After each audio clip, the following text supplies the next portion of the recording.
officially welcome everyone to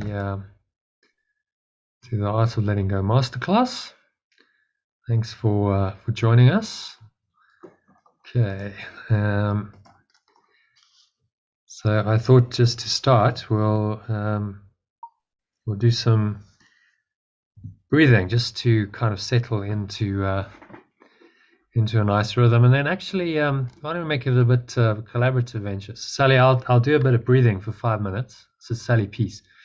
And then maybe, do you want to do your little, your process that you took me through the other day? I thought that was quite nice. Just to kind of release any resistance. I can do. You're just going to throw me in there, are you? Haven't got time to think of something to say.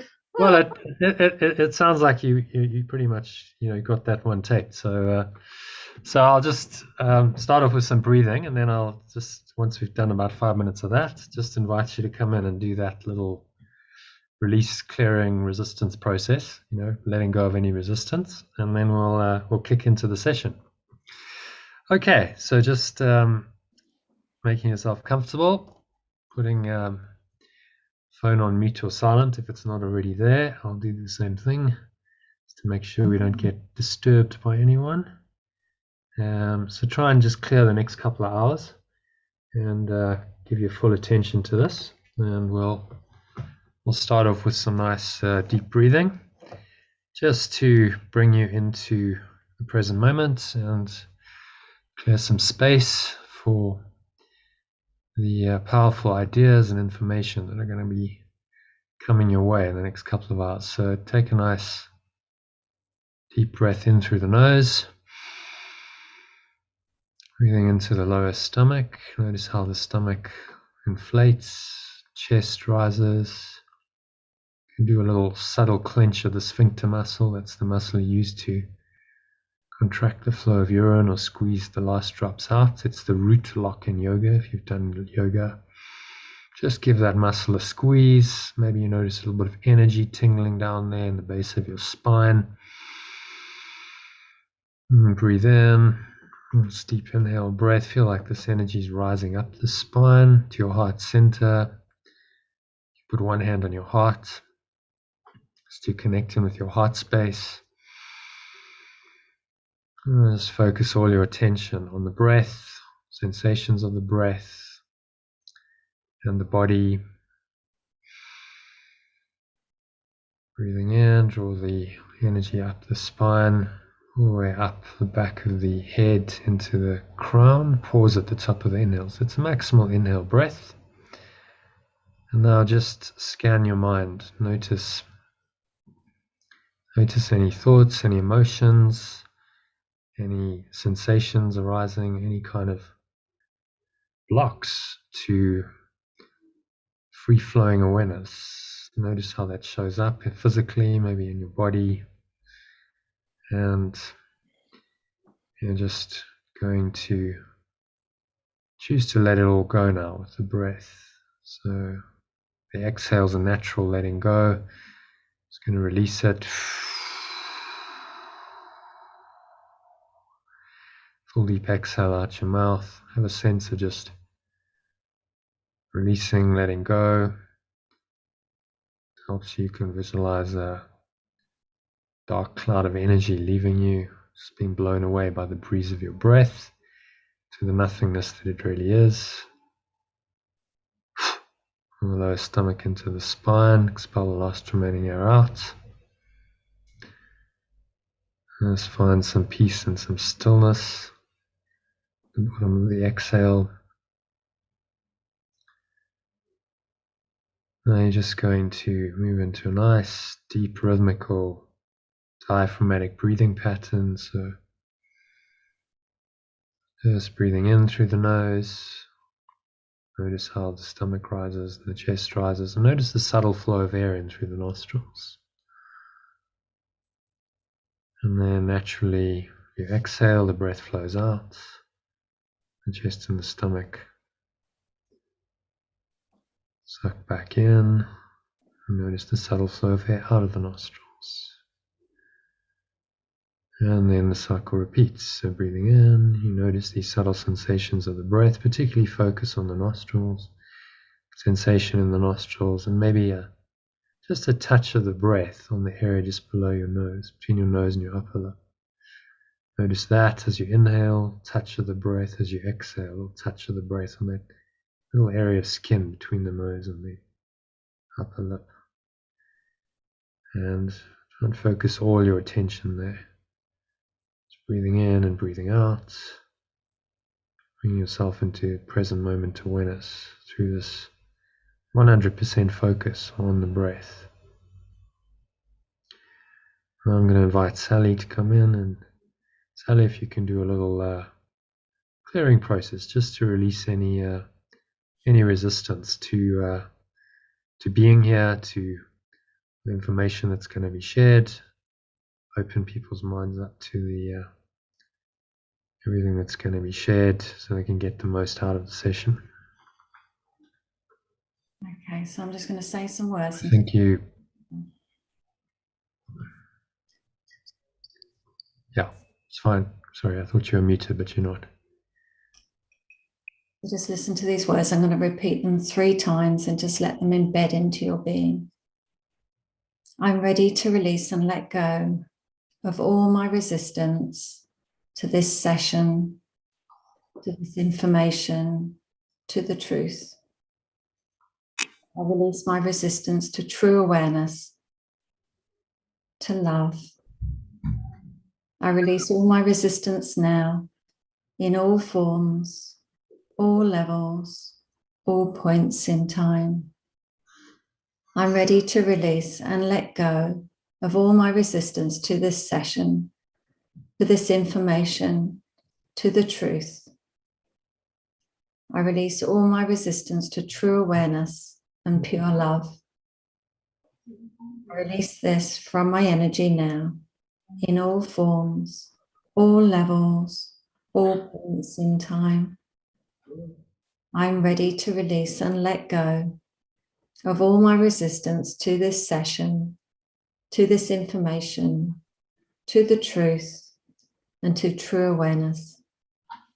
I release this from my energy now, in all forms, all levels, all points in time. And just take a deep breath, just let go of any resistance you have to the session. And then I'm going to say a positive statement. Just bringing some good energy into that, filling the space we've just released from. I welcome into my awareness love, peace, joy, and true awareness in all forms, all levels, all points in time. I welcome into my energy love, peace, joy, and true awareness into this space, into this session, in all forms, all levels, all points in time. I welcome in true awareness, love, peace, and joy into this session, into the group, into each of us, in all forms, all levels, all points in time. And just take a deep breath. Welcome this energy in. And so it is.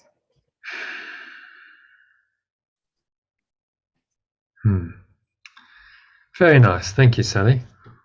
Sorry to put you on the spot, but you coped remarkably well. So thank you for taking us through that. And say hello to Lucy quickly. Hi, Lucy. Then we'll get started. Hi, Jono. Sally, thank you. That was gorgeous. My video is not working at the moment, but I might transfer over to my phone a little bit later on. So I apologize for that. It's not working on my computer. Yeah, that's okay. So as long as you can hear me and see the screen, I'm just going to share my screen. Yeah. Everyone can see. Okay. So can you see that slide? Welcome to the Art of Letting Go Masterclass. Can everyone see that?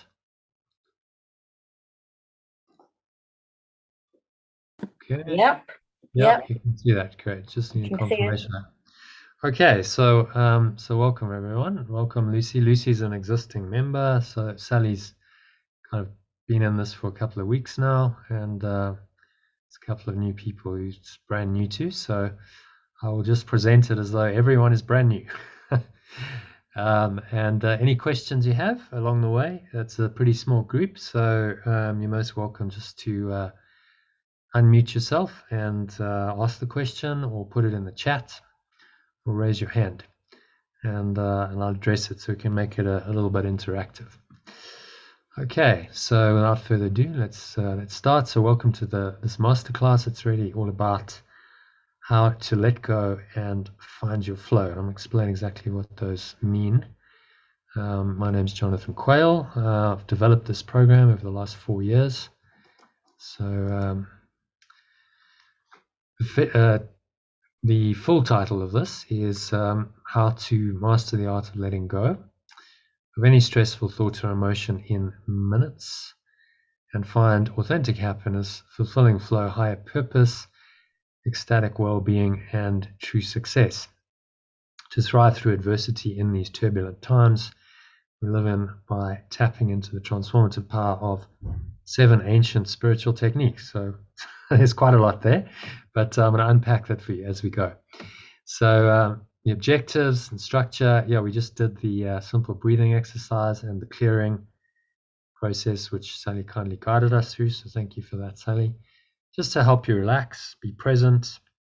That breathing exercise, by the way, is there's 2 breathing exercises in there. There's a big deep power breath, I call it, with some breath holding. So that's one breathing technique that I teach. And there's another one which is just breath watching, which is really the essence of Anapana. If you've done any Vipassana, you'll know that that's primary foundational breathwork technique for the Buddhist Vipassana meditation. So both of those you can use in your life to help you. They're both very powerful techniques. So you've already learned something.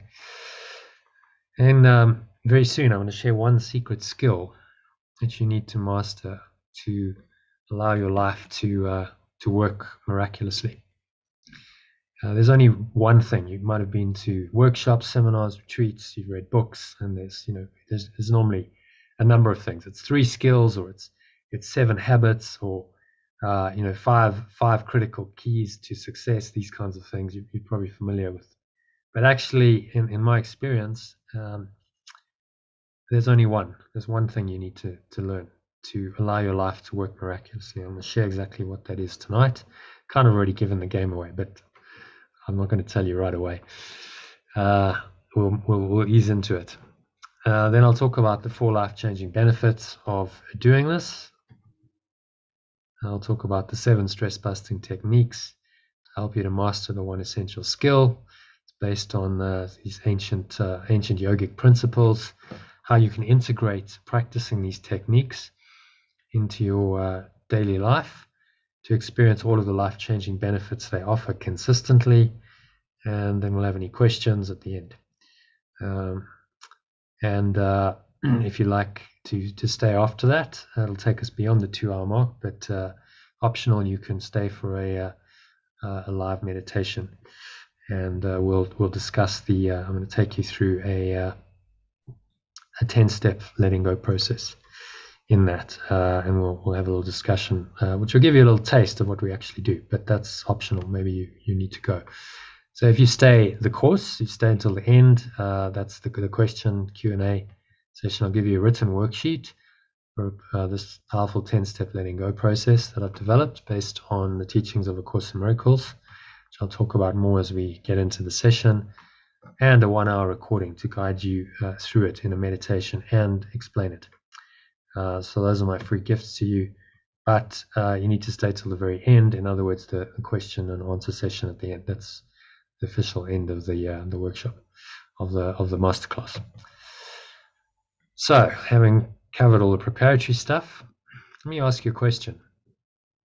Why are you here today? You don't have to answer that. It's a rhetorical question, but just think about it for a moment. What drew you here to give up a couple of hours of your valuable time to listen to someone, in some cases you've never heard about, you don't know who I am. And if you're honest, there must be something you're looking for. So no one turns up to these things unless there's a search going on. You're looking for something. So what might that be? Yeah, just pause, reflect. What are you actually looking for? Things most people look for, often it's just relief from a negative condition, high stress, anxiety, depression, and disease, which manifests in the body often as disease, but it starts in the mind. So that might be just relief related to that, better health. That's a common reason why people show up to webinars. More wealth. Possibly that's also something that people are looking for. Better relationships, a very common one. A better quality of life and lifestyle, so a more general idea of wealth. And there's nothing wrong with any of that, but it's not the ultimate of what you're really looking for.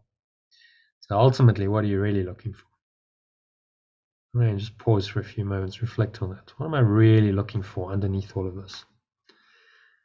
And the answer may come to you or not, but I'll tell you what it is. We're all looking for what we could term happiness. There's other words for it. You can call it inner peace. You can call it contentment, peace of mind, joy, flow. There's many words for it, but happiness will do. It's really just an underlying state of feeling okay with yourself and life. We're not talking about ecstatic bliss or anything as extreme as that. That's what we're all seeking for. And we think that these various things, like relationships and wealth and health, that this is going to bring us happiness. That's the underlying assumption behind our search for these. So we need to look at that assumption and question and say, well, is that actually true? So why haven't we found lasting happiness yet is the question. And because if you had, you probably wouldn't be here tonight. You're still seeking. So why haven't you found lasting happiness yet? Again, I'll answer the question for you. It's because you've been looking in the wrong place. And this is a product of social conditioning. So we're not taught to go within and look for happiness where we'll really find it. We're conditioned to think that we'll be happy when we have better or more of something external to us. That's the programming of the world, which we get brought up in. That's the social narrative. And so it's not surprising that we've been taught that most people keep looking externally. So we get shown these images all the time in magazines and social media to sell products, healthy, fit, young bodies. So we told that this is something to be desired. This is something to aspire to. But of course, these don't last. So as you age, it's very difficult to maintain bodies that look young. So we have a society that's obsessed with youth, and aging seems to be some kind of disease. But of course, it's going to happen to all of us. So at some point, the fit, healthy young body is going to fade, and conditions of aging come in, and we end up having to take medication, and none of that is shown to you in these glamorous images projected onto the screen of TV and magazines and social media. You might think it's a nice car, it's material possessions, whatever works for you. A nice car like this, or nice clothes, jewelry, and on and on it goes. And maybe you think that's going to make you happy. But of course, all of this is fallible. So cars break down, cars get stolen, possessions don't last, and what if you've bought a new car, you'll know that the thrill of it doesn't last particularly long. It might take a couple of weeks, and then it kind of wears off, and then it just becomes the default norm. The thrill, the excitement goes, and it just becomes another part of your life. So then what a lot of people do is then they seek another high. Well, I need to acquire something else in order to give me that temporary buzz. of course, none of it lasts. It's very impermanent. Maybe it's a house. Well, if I just had a house like that, then I'd be happy. Well, speak to a lot of Hollywood celebrities who live in houses like this or even more grandiose, and they'll tell you that the house doesn't bring you happiness. In fact, often people living in these kinds of houses can be extremely miserable. All kinds of relationship problems, addictions, and so on and so forth. So the house itself doesn't really change you. It's what's going on inside the house of your life. It's really important. Of course, houses burn down, as well, you're from the UK, but recently in my part of the world, in Johannesburg, we've had an arsonist who's literally burnt down like 20 houses, and my sister's boyfriend, his family home got burnt down. So this does happen. Nothing lasts in form. Things burn down, things degrade, and if it's the source of your happiness, then you're going to suffer. And I think his siblings did suffer quite a lot because they were attached to the form of the house. Maybe it's travel, which in the last couple of years, if that's been the case, you would have struggled because a lot of the time we haven't been able to travel. Sorry, we closed, no travel. So if anything, COVID has taught us anything, it's that none of these things are really permanent and none of them can be relied on. Source of happiness. Maybe it's nice dining. Well, again, that was restricted for a large part of the last couple of years. And even when it's available, it's very temporary. You have a nice experience for a couple of hours at a meal, and it's nice, and then you return to your daily life. And if you think that these kinds of experiences make you happy, then you end up craving the next meal. But you can't always be at a nice meal in a nice restaurant. These are very unusual experiences for most people. So, and of course, on the flip side of the special relationship is arguments and conflict. And I think we've all experienced some of that in our lives, and that can be extremely distressing and upsetting. So again, is this a source of permanent happiness? So let's look at the science. What does the research say? Where you will never find authentic happiness is outside of you. So this is a lady called Laurie Santos, Dr. Laurie Santos, who created something called the Happiness Lab. It's a podcast based on happiness, and she's quoting the research. She's saying, we think we know what will make us happy, but the science shows us our minds don't always point us in the right direction. So we long for all the things that I've just mentioned: fame, money, a beach body, a new car. We expect these things will make us happier. It's just that those expectations are flat out wrong. Okay, totally wrong. That's what the research says.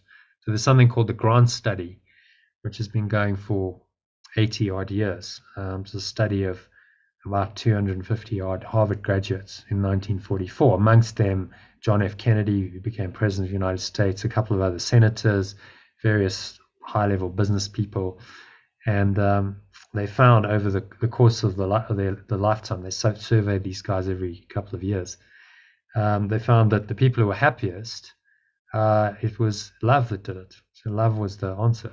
In fact, the guy who led the study said, it's a very, very simple. Happiness is love. Full stop. That was a summary of the 75 years of research that they did and $20 million that they spent on the study. So that's the kind of research that Laurie Santos is referring to. So then we look elsewhere. So we if we think we have a problem, often we might go to a psychologist, a psychotherapist, a psychiatrist, try and tell them our problems, and we expect that to make us happier. But there's many people who've been stuck in psychotherapy for years and years. It hasn't really worked because they just keep going over the problems of their past and not really healing. Of course, all of this requires money.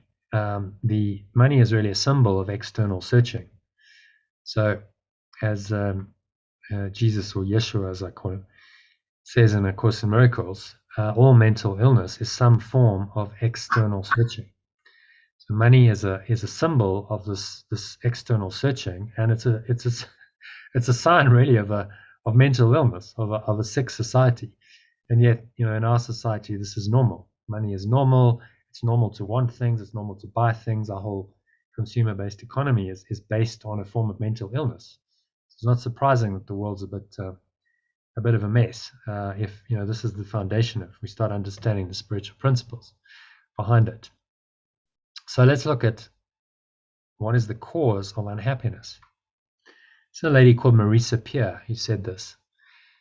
She is probably Britain's leading hypnotherapist. She's in the past worked with people like Princess Diana and Amy Winehouse and various other kind of celebrities, Hollywood A-listers, this kind of.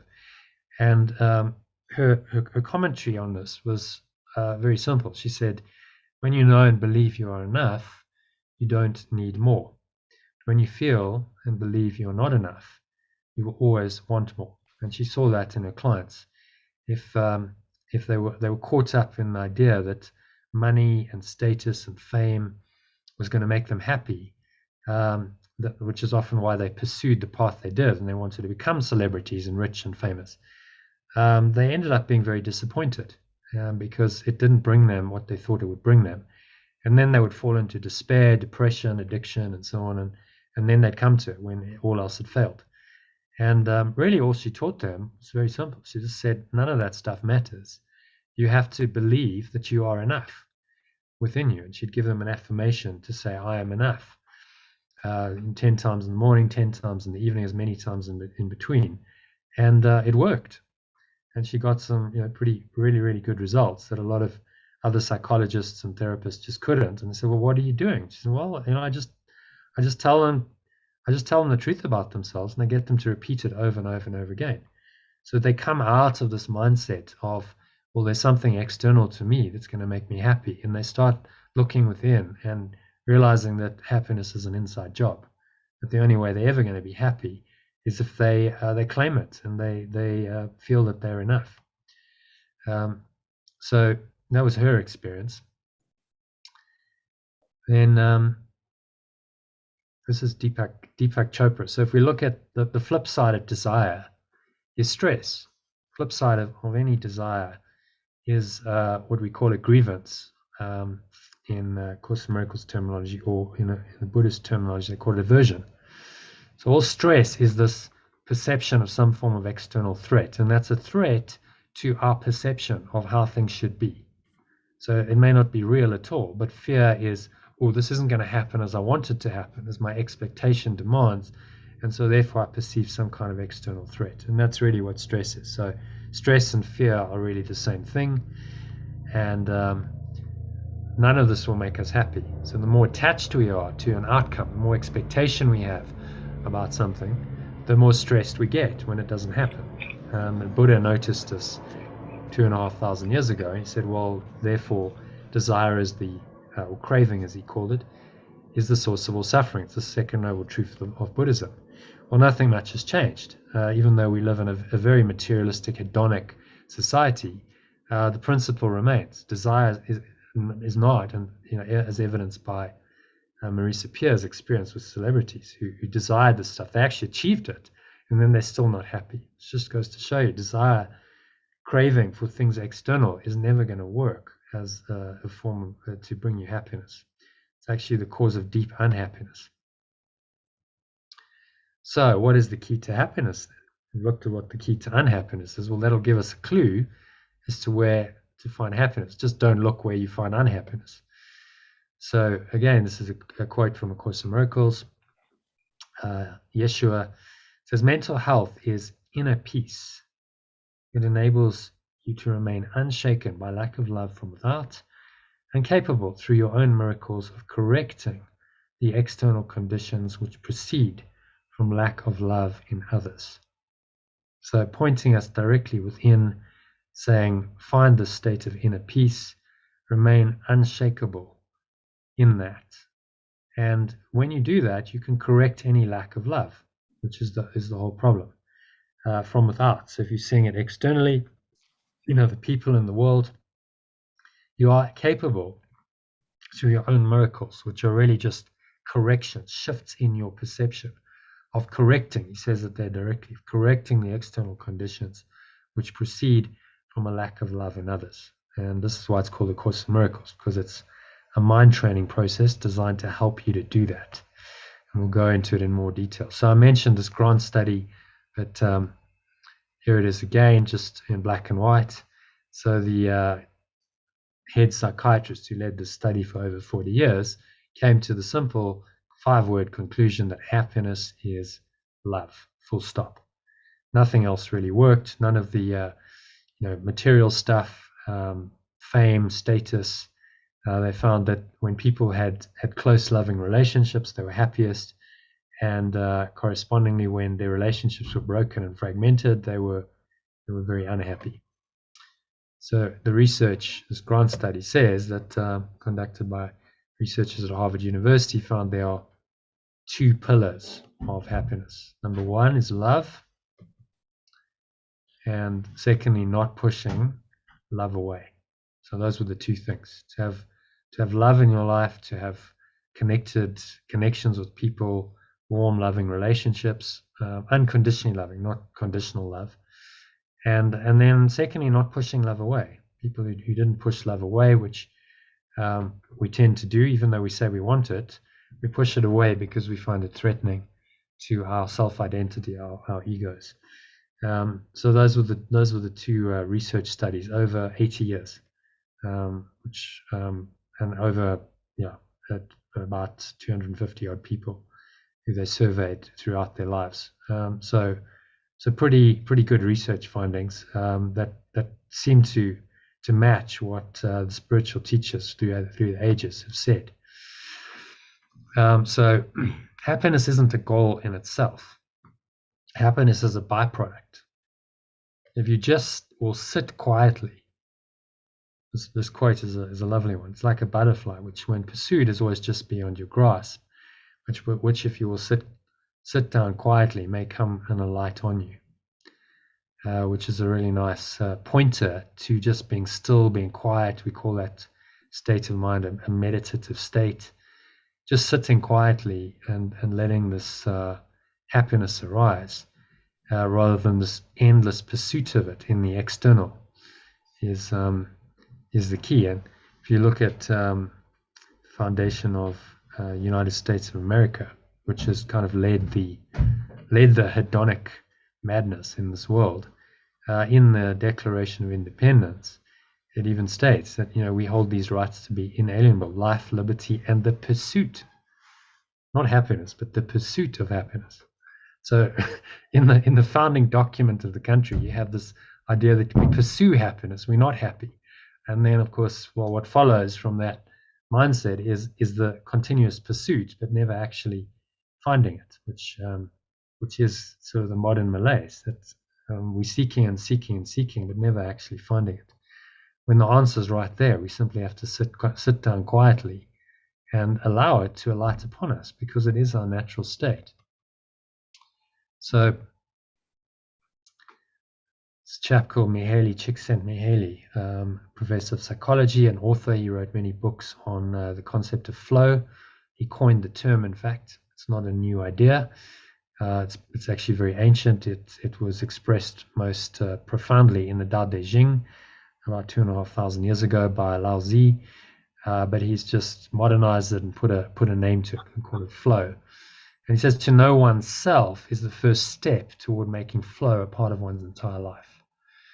Just as there is no free lunch in the material economy, nothing comes free in the psychic one.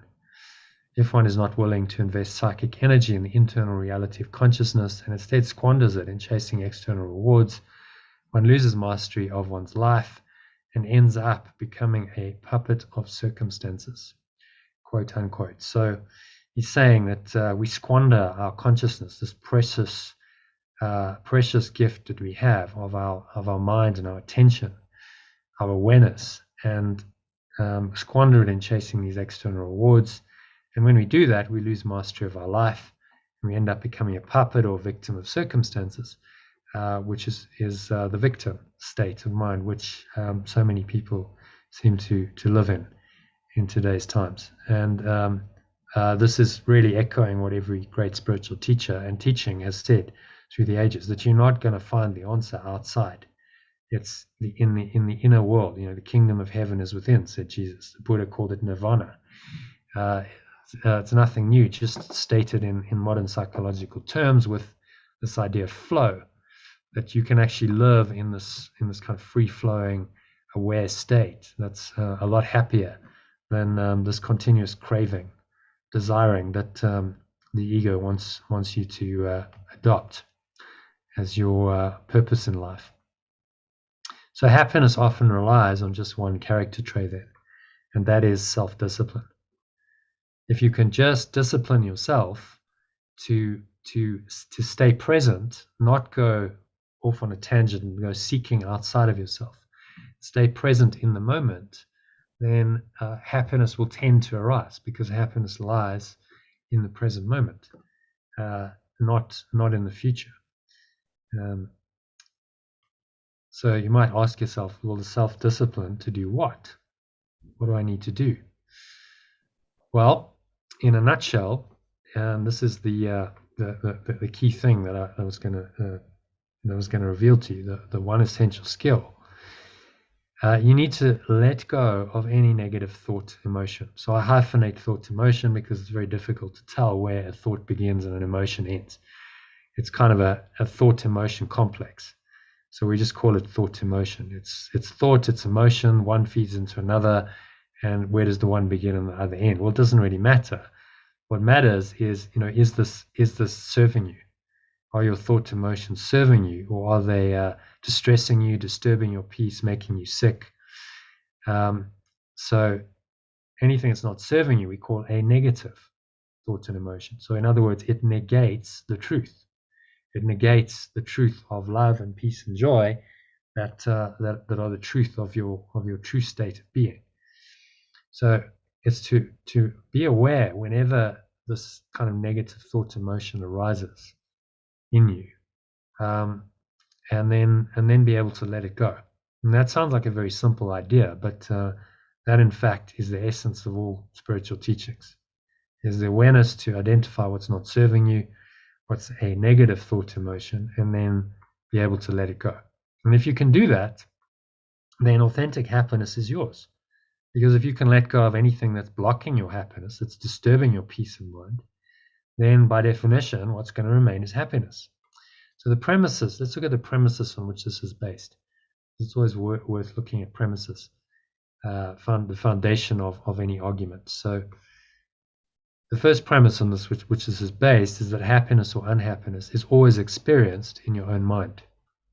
Second premise is that only your own negative thoughts and feelings can make you unhappy. So if you look at those, you might argue with those, but they're both true if you're honest with yourself. Happiness or unhappiness is always experienced in your own mind. Well, that's pretty difficult to argue with. It's not an external state. It's your own inner state of mind. Even someone who's addicted to the ego would probably agree with that if they pushed. Secondly, only your own negative thoughts and feelings can make you unhappy. Well, this is where the ego is going to depart and say, no. Something external to me is making me unhappy. Someone did something, someone said something, or they didn't do something or say something, or the economy's bad, or there's a virus, or there's a war in Ukraine, or whatever, and that's making me unhappy. This is the ego's kind of mantra that keeps you in the victim state, because you're always saying, well, something else outside of me has the power to make me unhappy, which means you're a puppet or a victim of circumstances, as Csikszentmihalyi said. So only your own negative thoughts and feelings can actually make you unhappy, because the reason for that is because it's always your response. It's always your response to these things that's the problem. It's not the thing itself, it's the response to it. That's the problem. So that's why the second premise is true. So therefore, because those things are true, learning how to let go of your negative thoughts and emotions must be the key to your happiness, if those two premises are true. And I think if you check that intuitively, you'll probably acknowledge that this is true. Well, yes, if I just let go of what's making me unhappy, then logically I'll find the key to happiness. So that's key benefit one of this idea of letting go, is you can find authentic happiness no matter what is happening externally, no matter what's happening in your life at the time. And the second benefit is fulfilling flow. So this idea of flow, which I want to unpack for you. What does this actually mean? Well, if you can let go of negative thoughts, emotions quickly, you just drop them as they arise. You can stay calm and poised and able to enjoy each moment because you just don't get stressed. You don't allow yourself to go out of the now and into a disturbed state of mind. And from this sense of calm and being poised, you can take positive, effective action to respond to any situation appropriately. So whatever's happening, if you're calm and you're poised and you're actually quite enjoying the moment, even difficult moments, even challenging moments, we can find an enjoyment in them because we rise to the challenge and we can take positive, effective action to respond to any situation appropriately. So flow is really taking this idea of happiness, which is a little bit above the domain of the world and action, and saying, well, flow is happiness in action. Let me just be happy as I'm interacting, I'm acting in the world. Because a lot of the time I am. We live in a world where we're all busy. We've got things to do, and action is a part of our lives. Probably much more of the time we're in action mode than just sitting quietly and being. So this is where the rubber meets the road in our lives. It's like, can we bring happiness into our lives in action, moment by moment by moment? And the good news is that yes, this is possible with mind training. You can do this, and you can find calm and poise and enjoyment in each moment, even if life is challenging, even if it's difficult. So that's key benefit number 2, is you can find this really fulfilling flow. This is action that is self-rewarding. So what is flow, you might ask yourself? Well, it's when we act freely for the sake of the action itself rather than for ulterior motives. Then we learn to become more than what we thought we were. This is again Csikszentmihalyi's definition. So we act freely without the agendas of the ego, without, it's all about the end goal. I act because it feels good to act, because I enjoy it, because in the action itself, it's a self-rewarding process. I feel good in the moment. So that picture is presumably a father and his daughter, and they're just playing. There's no agenda. There's no ulterior motive. It's just being happy in the moment, and that's when we feel most in flow, most alive, most connected to our source. And we learn. Here's the beauty of flow. We learn to become more than what we were. So we thought we were a limited human being who was quite unhappy and anxious and so on. But we come into flow and we start learning, no, that's not true. Actually, this happiness and this underlying flow state are really who we are. And so flow teaches us who we are. It's very much connected to the know thyself idea. And you saw in the previous, where was that? I'll just go back there quickly. Yeah, Temet Noske. I didn't mention that. So that is actually from the Matrix movie. It's the back of Neo's head. He's the chief character. If you've watched it, he's in the Oracle's room, and she points him to that sign. She says, "You know what that means? Temet Noske. It means know thyself in Latin." So this is the ancient injunction. All the great spiritual teachings and teachers say, know thyself. And when you know yourself, then happiness and flow and all the riches that life can offer come your way. But if you don't know yourself, then by definition, how can you be happy? Because you're confused about who you are, and who you are is the foundation of your mind and your consciousness. So flow is the second key benefit. Then the key to higher purpose and ecstatic well-being. So these are benefits 3 and 4. So let's talk a little bit about higher purpose and how it comes about. Well, if you start off with authentic happiness, because you've learned how to let go, then that happiness can flow into every aspect of your life. And we call that happiness in action, a flow state. And if you're in flow in every aspect of your life, you can really enjoy a healthy, meaningful, extraordinary, ordinary life, filled with miraculous experiences and results. Because flow in itself is rewarding. It's meaningful in itself. It's not about the end goal. It's meaningful just to be in flow. It's an enjoyable state of mind. The state itself is rewarding. If you're happy and you're in flow, your body's going to be healthy. There's no reason to be sick. And a happy flowing life is pretty extraordinary. Not many people manage to live in this way in a society filled with, so much pain and suffering and all kinds of triggers that are designed to take you out of flow and make you unhappy. So this is an extraordinary, ordinary life. You don't necessarily need to change the form of your life. You do what you do. You've got a job, you've got a family, you've got a social life, you've got a business, you've got whatever. So you carry on doing that. That's the kind of ordinary life.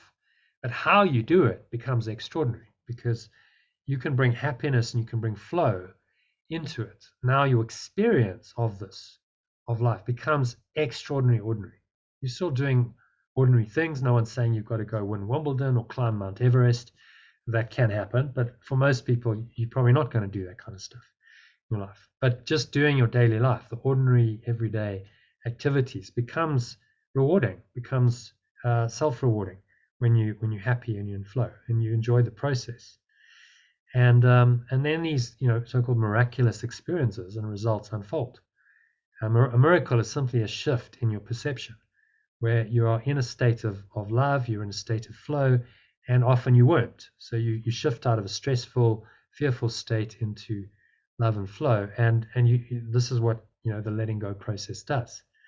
And then you find that because you've changed your mind is primary, mind is causative, your results change.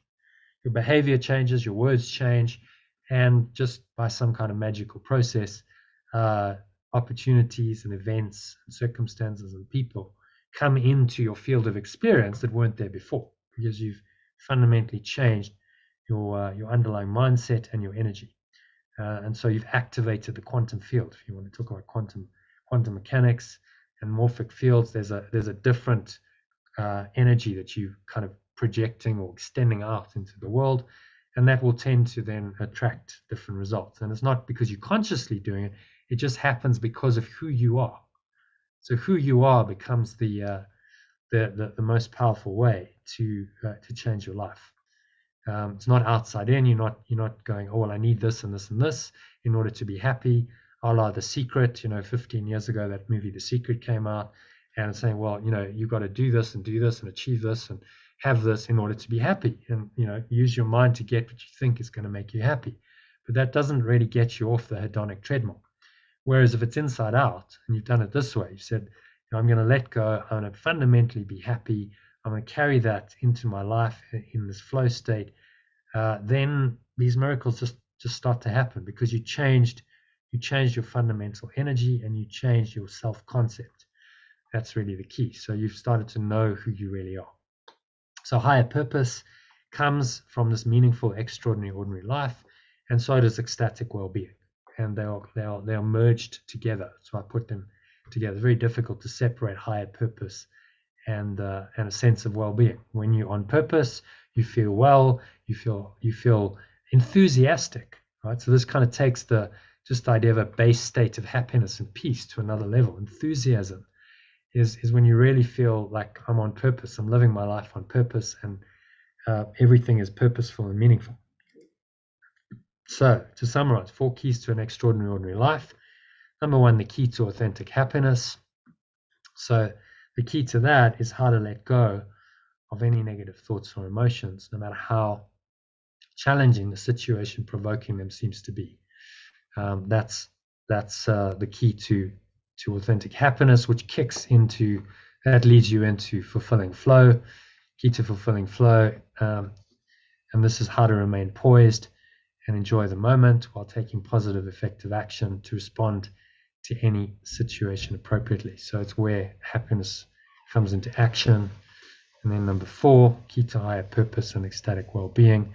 So how to be happy and in flow in every aspect of your life, and live a healthy, meaningful, extraordinary, ordinary life filled with miraculous experiences and results. So and I think you probably agree that if you could do all of that, and you really can say, I'm authentically happy, I live my life mostly in flow, I have a sense of higher purpose. I have ecstatic well-being. I live a meaningful, extraordinary, ordinary life. Then you're pretty successful. That's my definition of success. So it's not anything external, but it's in your experience, in the quality of your experience of life. So can you see why letting go is absolutely the critical skill? It starts with letting go. That leads to a state of authentic happiness, because without letting go, guess what? Your happiness is blocked. You've got all kinds of negativities in your mind, and you remain there. Without happiness, you can't achieve flow. You can't experience a state of fulfilling flow.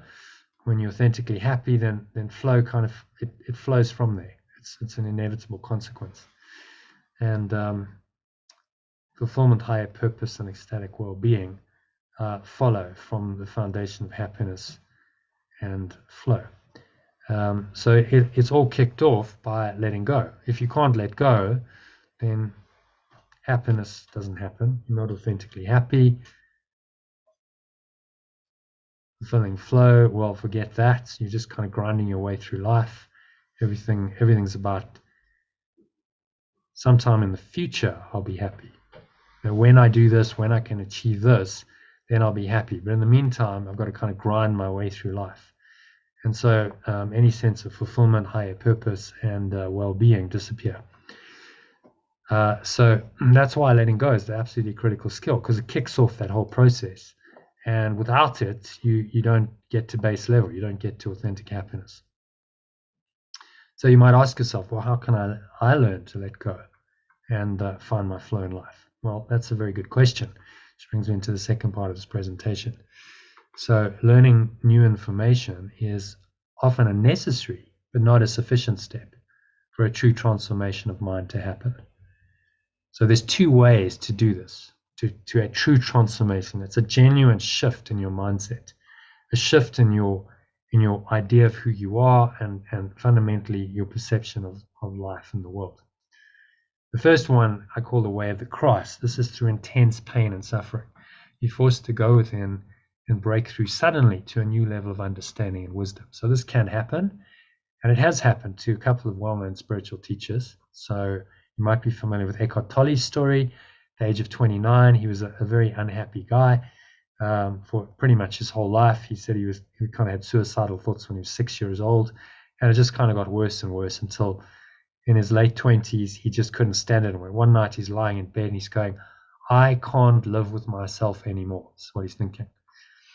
And something kind of arises in his mind in this intense unhappiness. Well, he says, well, maybe there's a true I, and there's another self that I can't live with, and maybe these are not the same.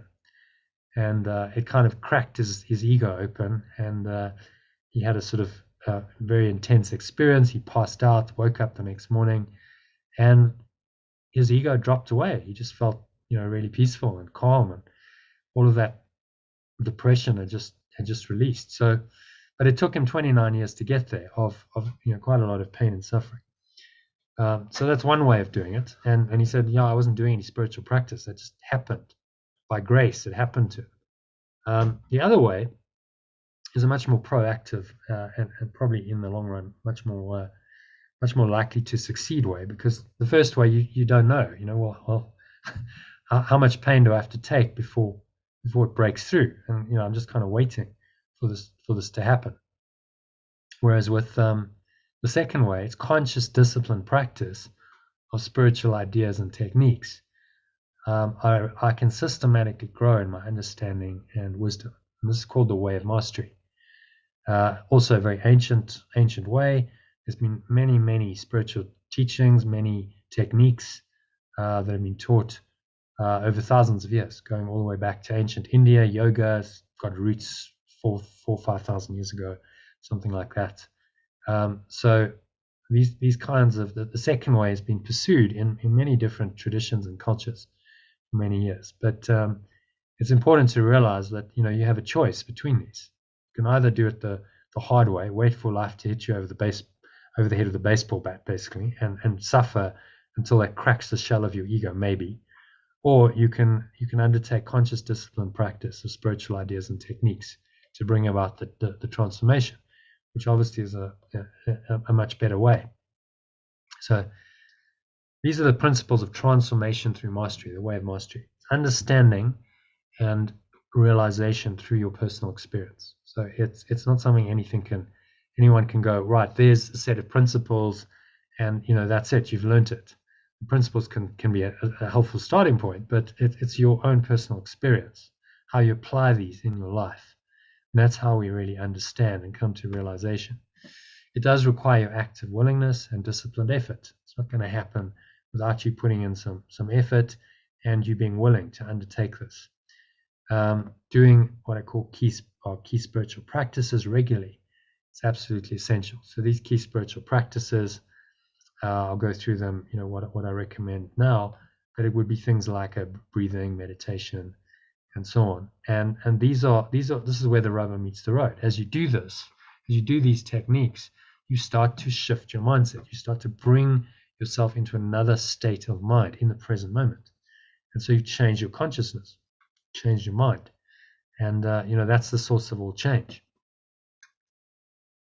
And it can be greatly facilitated by another person or a group who help to raise the initiates. I'm using alchemical language here. So when you start on a path of conscious spiritual practice, you become an initiate in the path.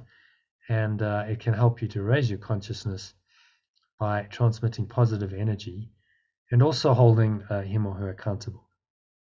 So the beauty of a group and a teacher is that there's a transmission of energy and consciousness, which doesn't happen if you're on your own, which is why often people seek out a teacher, they seek out groups, because it's easier. You immerse yourself into a field, the teacher's field, the group's field, and it helps you to change your own mindset and your own energy. And so immersion in this field, in these key spiritual practices and this positive field of consciousness really greatly accelerates it. So the idea of immersion learning, you immerse yourself in something and you learn a lot faster. So you accelerate your learning. So those are the principles of transformation through mastery and the 7 key spiritual practices to help you to do this, to let go. So remember, the one key skill is letting go. Okay, so to help you let go of your negativity, these key spiritual practices are all part of that. So these might include breath work. We did a little bit of that at the beginning of the session.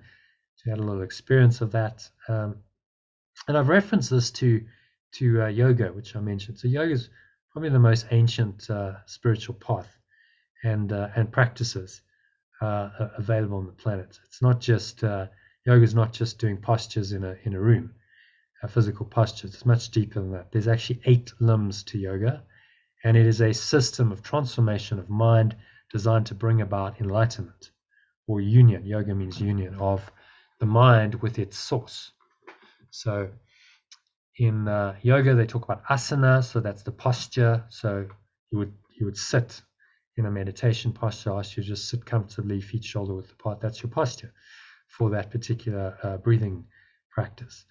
Then pranayama, which is breath control. So the breath is pretty key to most meditation practices. I base all of the meditations that I guide on the breath. So breath control, and pratyahara means withdrawal of the senses.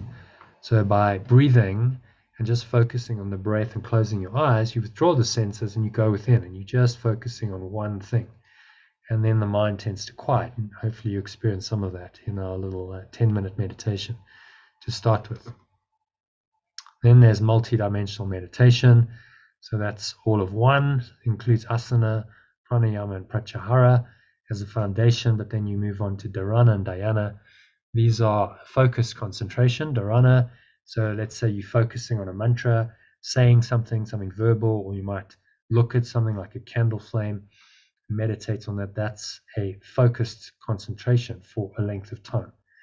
And that tends to lead into this dhyana type meditation, which is a deeper contemplative kind of meditation. You're not focusing on a specific thing. That was just useful to get you into a deeper state of mind where you start to become aware of awareness. But actually there's nothing really specific to focusing on. It's just aware of your own awareness and resting in that.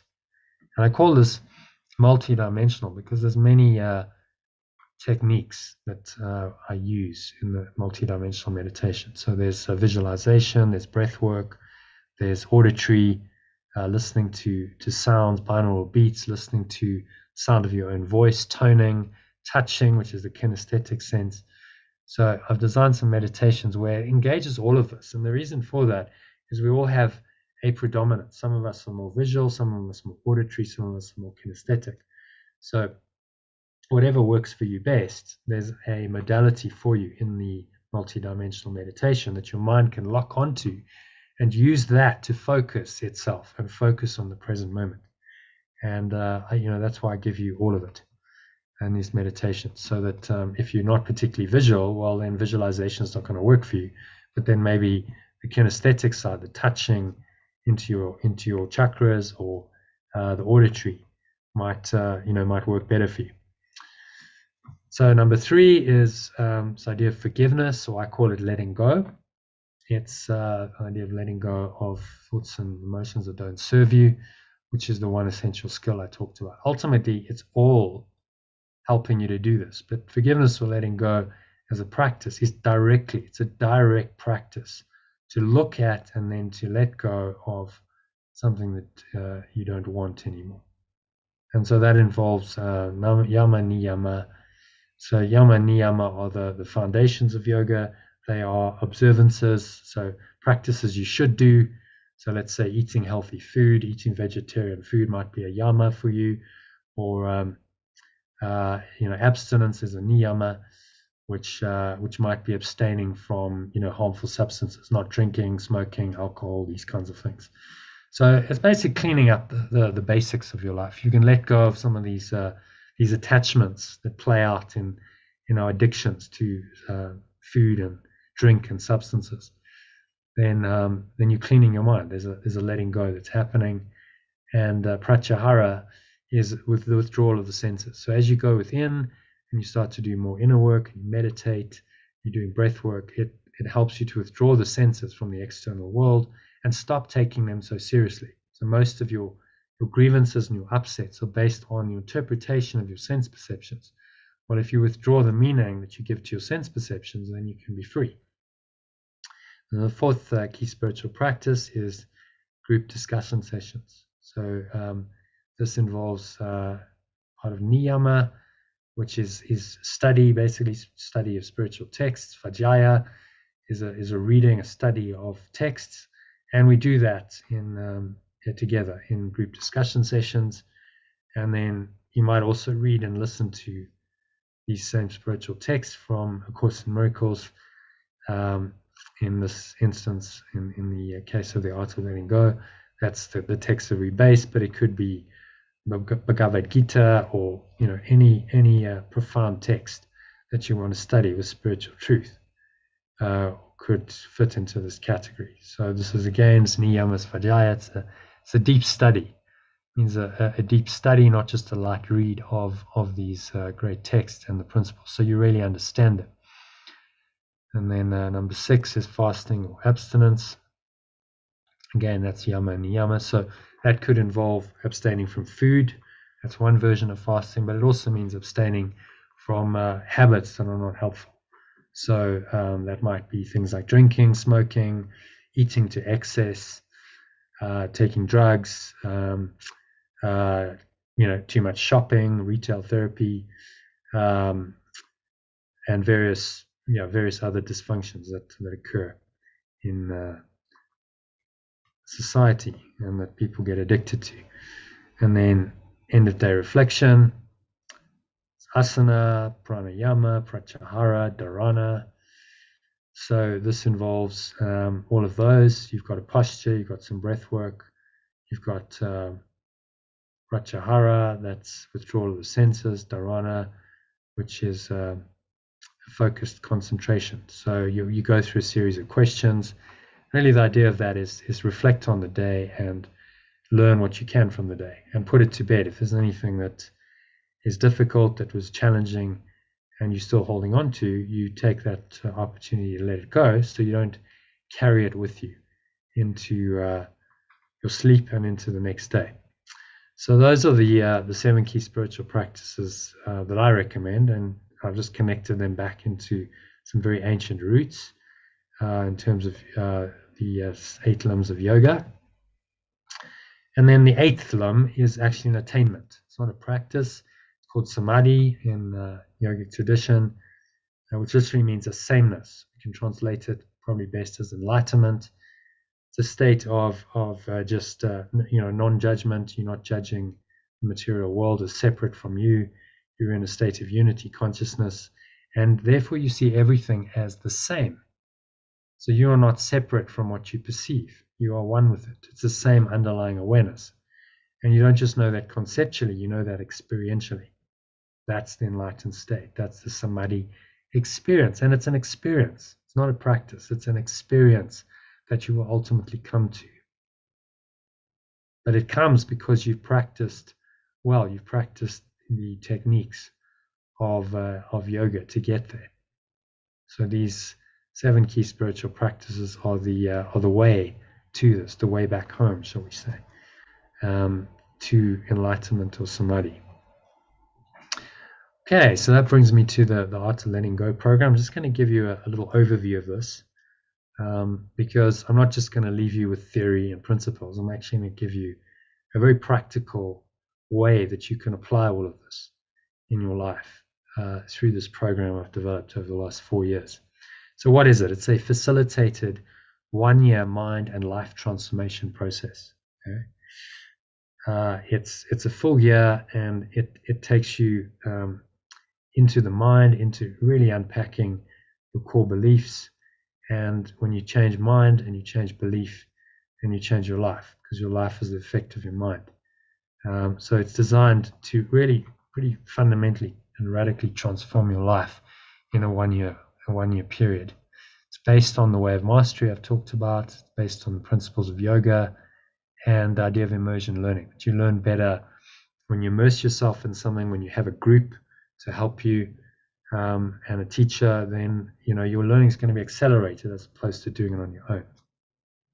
Incorporates the 7 key spiritual practices I just talked about and the 7 limbs of yoga. So kind of modern yogic practice incorporated into this program. If you do the program, you're doing really authentic yoga. We're not talking about the physical, hatha yoga, the postures, though that could be part of your program if you choose it to be. But it's about the unification of your awareness, your mind, with the foundation of that awareness, which we call God or love.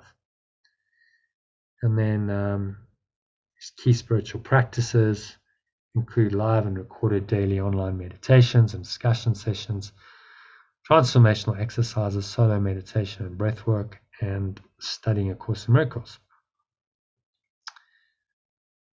So I don't know what's brought that up again. The goal is to learn to let go of fearful, stressful thoughts and emotions whenever they arise, so you can start consistently experiencing.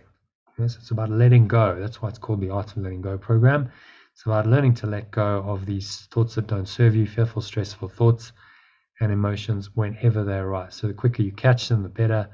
So you can start consistently experiencing, well, these are the key benefits I talked about. Letting go brings these benefits, so it would make sense that a program designed to help you to let go, master the art of letting go, would have these benefits in as well. So key benefit number 1 is authentic happiness. So you'll know how to let go of any negative thoughts or emotions, no matter how challenging the situation, provoking or appears to be, and choose to be happy instead. You can learn that. That's the foundation of the program. So I'm just going to go into a couple of little case studies so you have an idea of how this can work in practice for people. So this chap, a guy called Phil van Hever, did the first Art of Letting Go course I ran about 3.5 years ago. That's where it all kicked off. And he'd been studying A Course in Miracles for 27 years at that point. So it's quite a long time. It was about double the length of time I'd been studying it for at that time. So I was under a bit of pressure. But probably the best compliment I got from anyone, the best feedback out of that course was was his. I've learned more about the course. He was talking about A Course in Miracles in the last 6 weeks. It was a 6-week online course that he did, than in the last 27 years of studying it. It's like, okay, wow, then obviously did something right there, which is wonderful feedback to get from. So I want to talk a little bit about A Course in Miracles now. So is everyone familiar with the course? Let me just take a quick, so I get some nods there. Sally, yes, nod. Sally Ann, you familiar with the Course in Miracles? Yes, I am. I'm studying it at the moment.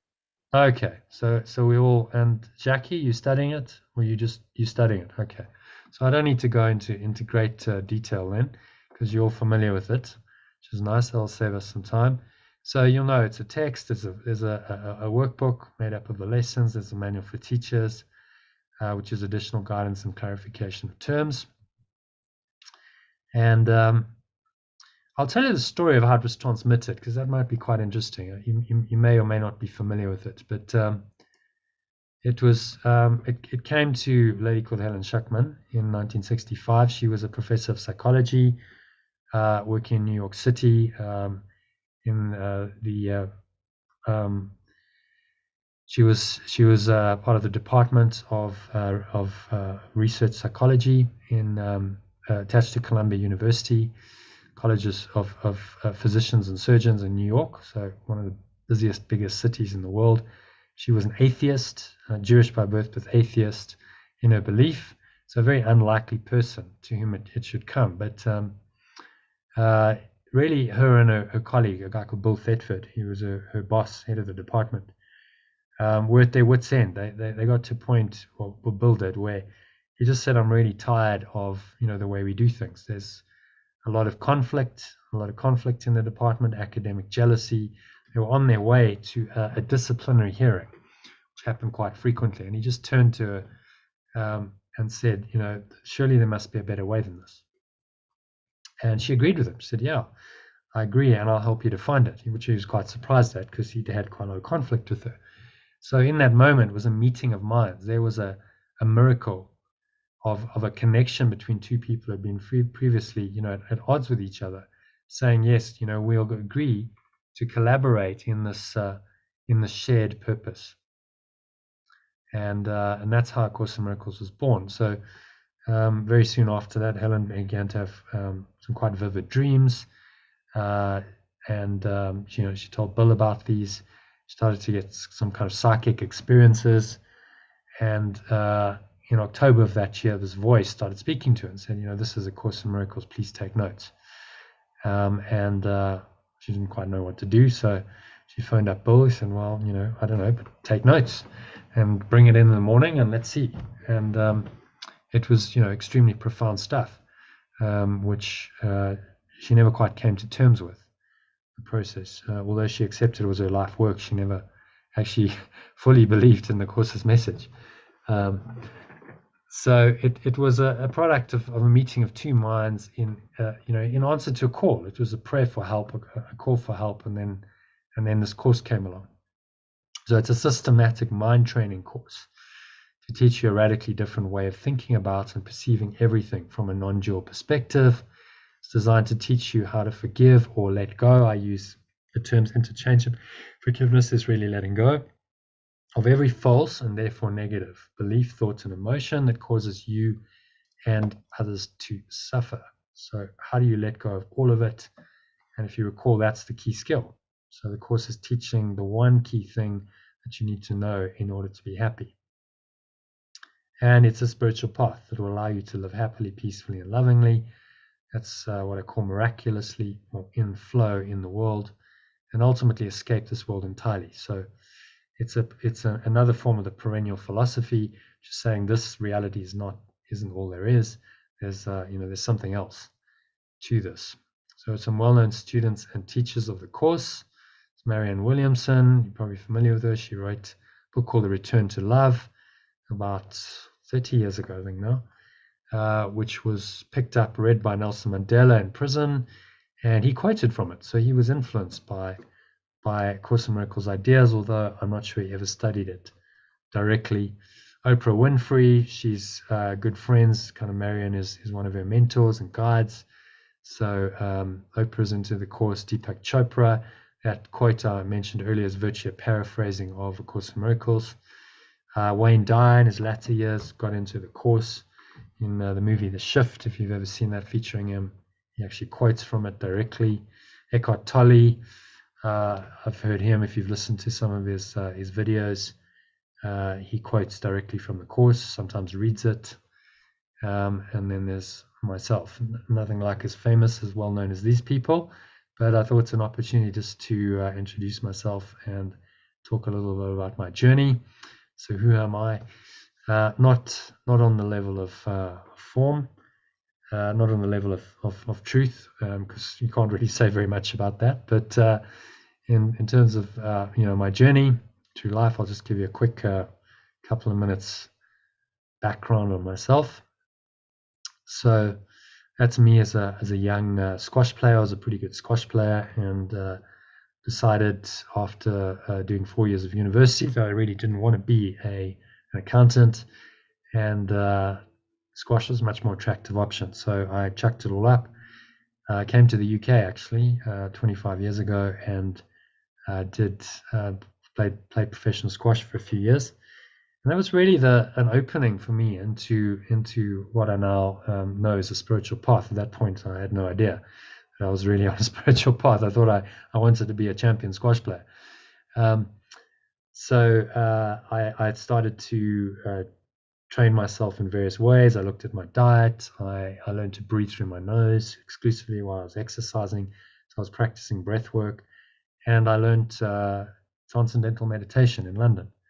All to, supposedly to help me with my squash, but actually I realized I was laying the foundations for a spiritual awakening, which has happened over the last 25 years. But in my late 20s, which is often when these things happen, when it happened to Eckhart Tolle, I came to a point where I realized that I simply wasn't going to achieve my lifelong goal. Since I was a young boy, 12 years old or something, I had this goal that I was going to be a champion. I was going to be the world champion squash player. And I realized at age 28 that this just was not going to happen. I was very far away from it. I wasn't even close. And I was already, nearly hitting 30. If you haven't made it by 30 in the squash world, well, you're not going to make it, because it's a young man's game. So I had to come to terms with the fact that my lifelong goal and dream was not going to happen. And it was a strange experience. It was kind of a sense of emptiness. Didn't really know what to do. But I did find that in that emptiness, some peace entered. I was more peaceful than I'd been. So I wasn't obsessively driven by this need to achieve my goal in the future. I became much more present oriented, and then I was meditating, so that helped. And I found myself drawn to reading books like The Power of Now, which had just come out, and Conversations with God, also, that have just been written, and various other spiritual books. Couldn't get enough of them. And it was speaking to me on a level that some of the other books I'd read. I'd read books in my teens about Think and Grow Rich, and what the mind of man can conceive and believe it can achieve, this kind of message, and many of those kinds of books. So more personal growth, more about using your mind to achieve stuff. And that had been my mindset for nearly 20 years. And then in this major, it was a major letting go experience, letting go of a goal that had really obsessed me for about 15 years. I found this, something else arose, and I guess that was the beginning of a kind of spiritual awakening. And I got very curious. I started reading more and more books. I started looking into things like Buddhism and Taoism. And wow, why didn't I know about this stuff before? I just got very curious. In about 20 years ago, 2003, started a business with a friend to really spread this. I had this desire to teach it and get it out there. We started, with an online. It was called Lifebolt. It still is. I took it over from in 2006, and I started to teach this in various workshops. I did one-day workshops. I did some longer retreats. That's a retreat in Mozambique. where we went and swam with dolphins as well. So the coast is only 100 meters away from there. Had a lot of fun and learned a lot. And but about 10 years ago, 11 years ago, kind of started thinking, okay, I've done this for now nearly a decade. Well, what's next? I feel like I've kind of hit the ceiling with running these retreats. I'd like to grow this. The whole online space was developing. I'd like to take it online. I don't really have the time. So, what am I going to do? And then I got an invitation to go over to London and help a friend to start a business there, which raise some capital, which was a bit of a non sequitur. I was like, really? Is this what you want to do? But something in me said, look, go, because it's going to change. It's going to mix things up. It's going to change things. So came over to the UK in 2013 and spent 6 months. We raised a fair amount of money in that time. So that was interesting. And I also happened to meet my wife, who was pictured there, Deborah. That's us on Oxford Street, I believe, in December. I actually became her tenant, and then one thing led to another from there, and that completely changed my life. We met, we got married, we had a son. I moved over to the UK in 2016, and everything changed. My what I'd been doing, I had to kind of let go of doing a lot of that. Started a new business in the financial industry. We had a family, we had a young son, a new country. So I moved countries, changed careers, got married, and started a family all in the space of a couple of years. So a lot of change, a lot of shift and transformation, which caused a bit of a crisis, sort of midlife crisis in my life. Fortunately, thanks to the Course in Miracles and the meditation and the breathwork practices I had, I managed to get through it and turn it into a major opportunity for spiritual awakening.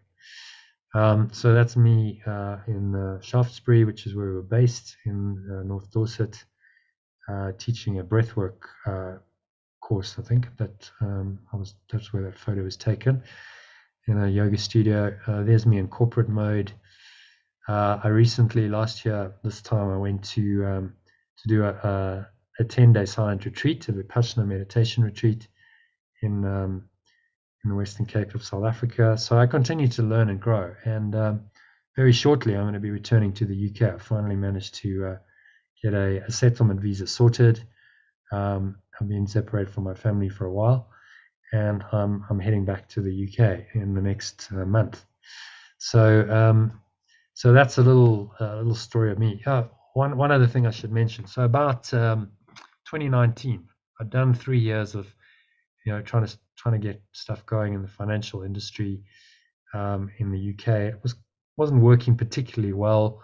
I'd felt like I'd lost my way a bit. I was just like, well, what am I doing? I really enjoyed these teaching truth and doing these retreats, and I was just running a once a week meditation session. That was it, and the odd I did 1 or 2 workshops, but I wasn't really doing what I felt called to do. So I sat down with my wife. We had a chat. So okay, well let's put this all into an online course, an online business. Didn't exactly know how it was going to look at that point, and so that's really what kicked off the Art of Letting Go process. And I ran the first beta course in 2019, which was a success. That I learned a lot from that, and then ran the second course the next year, and then started running it as a 1-year program. So I didn't want to leave people after 6 weeks and say, well, carry on your own, studying this profound work of A Course in Miracles. So it's become a 1-year program based on A Course in Miracles to help you really to go much deeper into it, to understand the principles at a deeper level. And there's a lot of supporting material. So I'll go into that just now. I'll talk a bit more about the program and what's involved. So to come back to Phil, which is where I digressed. It's a bit of a digression, but I thought it was useful to talk about my story and also a bit more about A Course in Miracles. Phil said that learning how to forgive truly was the key benefit that he got from the Art of Letting Go course. learning how to forgive truly. So, which is really what it's about. What forgiveness is about, letting go. And bear in mind, you've been studying for 27 years. So there's a deeper, what I would say is, even if you've been studying the book, you will get a deeper insight into it from doing this program than you would otherwise. I think I can fairly comfortably say that, because that's been the experience of most people who have joined the program or the course and have already studied A Course in Miracles. Full being one of the first ones.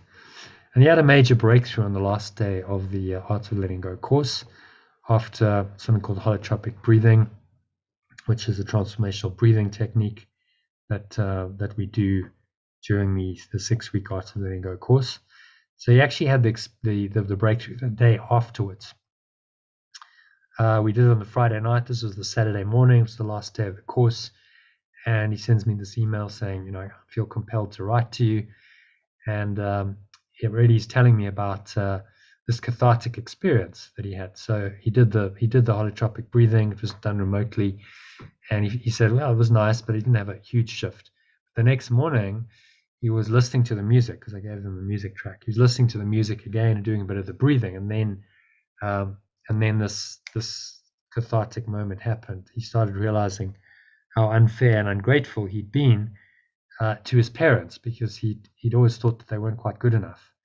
His mother, particularly, although she was a very accomplished woman, she'd got straight A's at school. She'd won a bursary. She taught high school English, and later in life she did book reviews. She wrote a weekly column in the main newspaper in the town where she lived, and on and on. Yet somehow he wanted her to be something else. God only knows what. And then, he had this cathartic moment where he just kind of broke through all of that grievance, really. He'd been holding a grievance, baggage as he calls it, at a huge cost for his entire life, and that all just dropped away in that long moment. He was able to forgive himself and also ask his parents for their forgiveness. So a major letting go opportunity that he experienced, and it was a cathartic moment that subsequent to that brought him a lot more peace of mind. So this is another Course in Miracles group facilitator. Actually, she ran a group at one stage in Durban and KZN in South Africa. Said it helped me to see my subconscious patterns that stopped me from doing things in my life that are good for me, like yoga, meditating, etc. And that revelation has been huge. So looking at these blocks and letting go of some of the blocks to the awareness of love's presence, as Yeshua calls it in the introduction to the course. I'm very grateful I did your course. It's been giving me a great deal to think about. Someone else said, makes forgiveness seem so simple. So that's on the happiness side, number one. Some testimonials on that. Number two, the key benefit was fulfilling flow, if you remember. How do you remain poised and enjoy the moment while taking positive, harmonious action to respond to any situation effectively?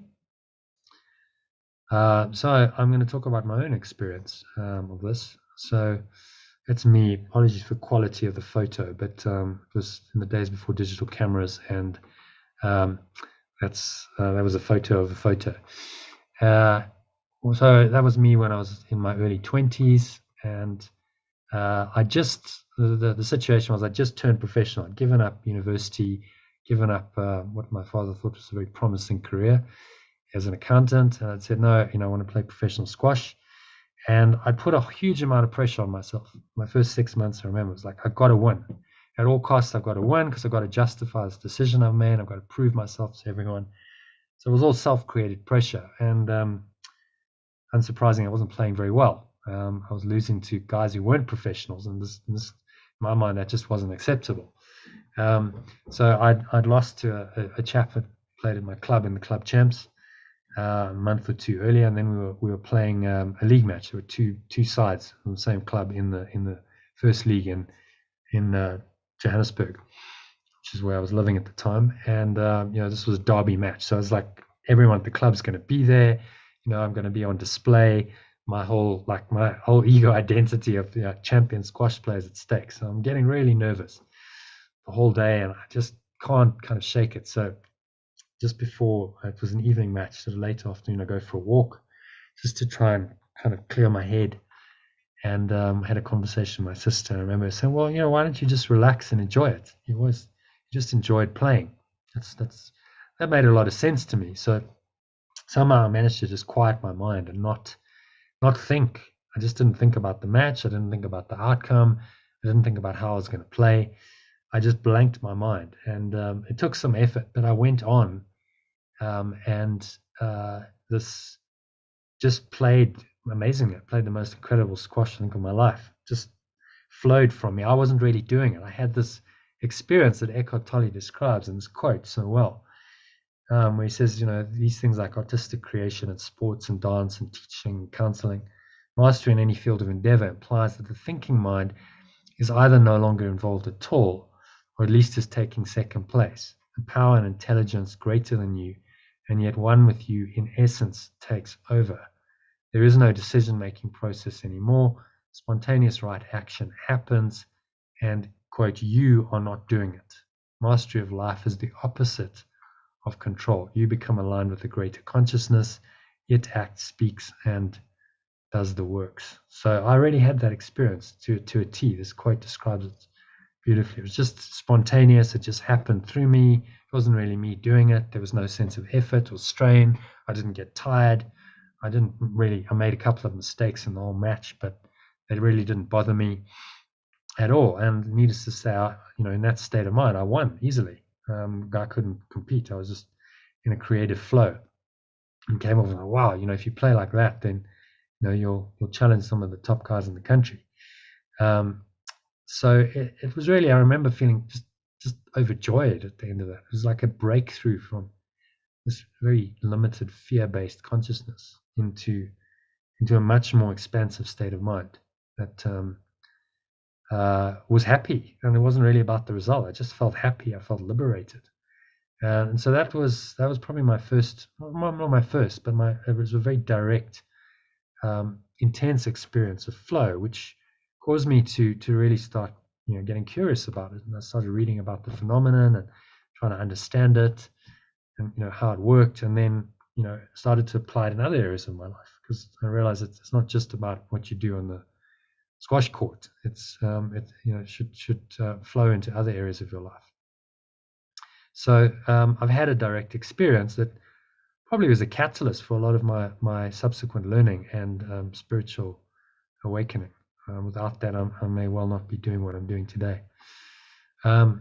So key benefit number three, if you remember, was higher purpose.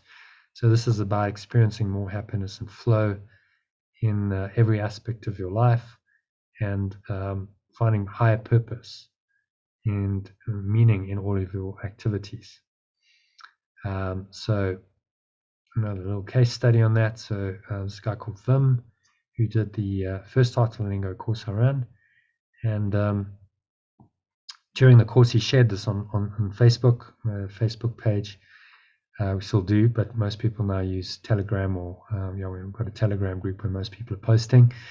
So this is Facebook. He said, I experienced a severe ego attack yesterday, even though an illusion. Course says the ego is suspicious at best and vicious at worst. So he's playing the social match of tennis, and he's getting very frustrated because he's not playing well. And this gets worse and worse. He gets more and more frustrated and irritated with himself. Irritation escalates, snowballs. He's trying to force points. And if ever you've been, a sportsman, particularly in individual sport, you'll know if you get into the state of mind, it's just like you want a hole to open up in the ground, and the ground to swallow you up, because it's just terrible. It's not a good state to be in. So he has this not very pleasant experience, thoughts about winning and the importance of performing well, and he's getting angry and frustrated, and he's struggling with his temper. So he shares all of this in one of the live sessions we have, and I share exactly the experience I've just shared on the squash court. I told him about that, and I taught him some breathing, some of that Anapana breathing, just watching the breath. And to his credit, he applied it, and This was his description of the next, exactly the same court, exactly the same opponent, 1 week later, and he has a completely different experience. He kept these principles in mind. He centered himself. He breathed, and he experienced peace. So I played a lot better. Aimed just to take a set off him, but I actually beat him in 3 sets, which I've never done before. Realized that it wasn't about competition and winning. It was really about the experience. So this is the flow experience. He was in flow. He really enjoyed it, and he felt at peace. And more importantly, he actually experienced a glimpse into who he really is. So he experienced God's pleasure. He's a chaplain in the army, so he uses that language. And I also learned that I can choose to let go of anger, which doesn't work, and be at peace instead. So a powerful flow experience, but also self-realization coming in there. No, I'm not anger. I'm actually peace. And if I stay in peace, then the outcome is a whole lot better. Anger clearly doesn't work, and peace does. So exactly, what Mihaly Csikszentmihalyi said, that flow leads to a greater knowledge of yourself. And then finally, key benefit number 4 is ecstatic well-being. So you'll start experiencing more happiness and flow in every aspect of your life, and living an extraordinary, ordinary life. It gives you and others miraculous experiences and results regularly. So this starts to become your default mode. You can have these moments of really ecstatic well-being. You just feel so well, so happy, so in flow, and your day can be punctuated by these. And maybe for longer and longer periods, you actually stay in this state of mind. And that is, it's not just theoretical. It actually does happen to people. This was another lady called Hazel who did the second Art of Letting Go course that I ran 3 years ago, and this is what she had to say. It says, Hazel, after doing exercise 9, which is an exercise we do in the Art of Letting Go course on inspired decision making, where I pair you up in pairs and you do it in Zoom. Experienced a feeling of expanding energy radiating from my heart center, which I've never experienced before. The energy felt like pure love. It was exhilarating to the point of me being wide awake all night. What a stunning experience, which will stay with me for the rest of my life. So you can have these moments of like absolute ecstasy and bliss, and then take that with you and stay in a base state of happiness and flow most of the time. And then finally there's Robin. So Robin did the first course. This was her feedback. She said she was totally satisfied with the value she got, and that it was extremely helpful in helping her to let go of negative thoughts and emotions and find more happiness, flow, fulfillment, and purpose in her daily life. And she found this was her kind of key takeaway from the course: peace, less anxiety. She sleeps better, doesn't take painkillers anymore, with stress, headaches, and has better relationships with her children, not as frightened or worried. So pretty overall transformation, and that remains. She's still part of the community. She's off painkillers forever. She's still sleeping better, and it's put her onto a new train of thought and a spiritual path, being the A Course in Miracles.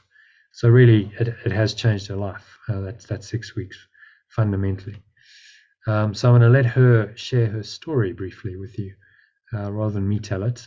This is Robin, about 8 or 9 months after the course finished. So she'd finished this course, and she's just asked her to share her experience in a couple of minutes of what she was still experiencing. So let's hear what Robin has to say. Hi, my name's Robin. I did the course last year with Jonathan. I'd never heard of the course before. It was something entirely different to me, although I've been practicing meditation. I've been going to breathworks for some time, trying genuinely to find peace. I'm a mum, I work, I've got a normal busy life. I've been plagued with headaches, I've been plagued with sore necks and the normal problems that people have. I found that through the course and joining the online community, I found a group of like-minded people all exploring the course. The course is fundamentally different. At first I thought it was all about religion, which it wasn't, although it is about God and I do believe in God, and it made a great deal of sense in my life that the only thing is really that we concentrate on is God. It's about finding love. It's about being kinder to people. I still listen to the teachings every day. I've found that by listening to the teachings and following the book and reading, I have become more compassionate. I've become a nicer person. I feel less guilty. I feel that the world is a different place. I don't feel that the world is always a good place. It's not. But I believe that it impacts me less. I used to be traumatized by the world. I used to lie awake and worry about things that are happening and my children and my life, and worry about my past and worry about the future. I've found that I've achieved a sense of peace. And if nothing else, I'm really grateful to Jono and the people I met on the course, because that sense of peace has helped me to heal many parts of my life. I no longer have headaches. I used to suffer with headaches. I used to have terrible neck pain that I was on painkillers on all the time. And honestly, those things have gone away. I don't take painkillers for my neck, and I don't have headaches anymore. My relationships with my children are much better, and my relationship with myself is a lot better. So in all, it's taken a lot of the jagged edges off of life, and it's just made life more bearable. And if you think about it, we're probably going to be here for a long time. So if it continues to get more and more bearable, and as I say, each day I learn a new lesson, and it does make life a little bit different and a little bit better, and I see things a little bit more clearly. And that to me has been the biggest gift of the course. Okay, so that was Robin sharing her experience.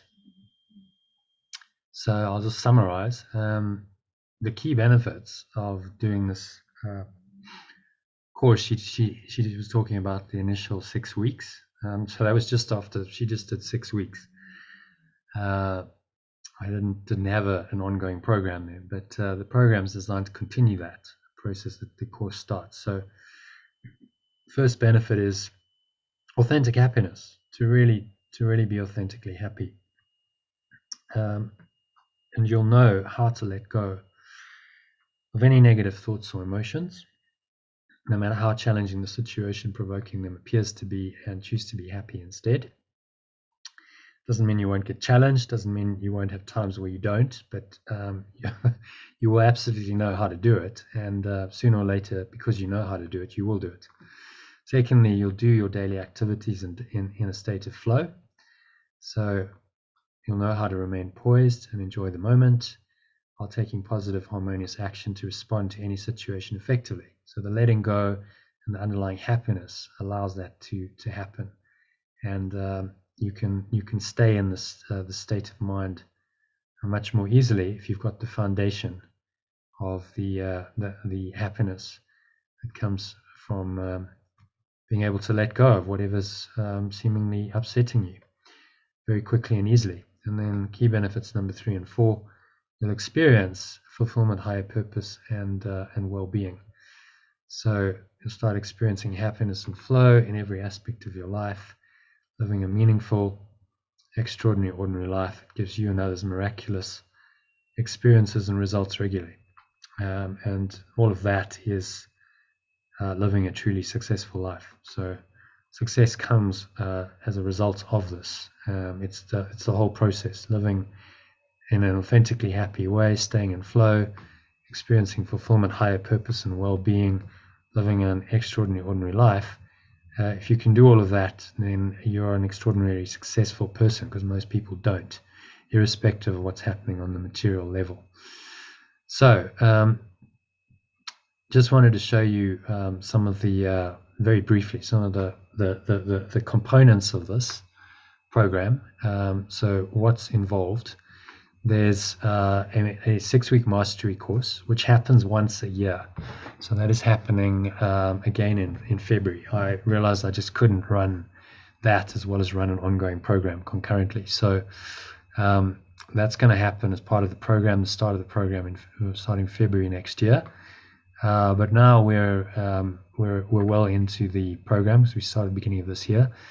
And the program consists of live online meditations. So we meet daily on Zoom to do meditations based on A Course in Miracles, on the workbook lessons. We also have discussion sessions. The discussions are based around the workbook lessons. So there's one workbook lesson for the day, and then there's text reading as well.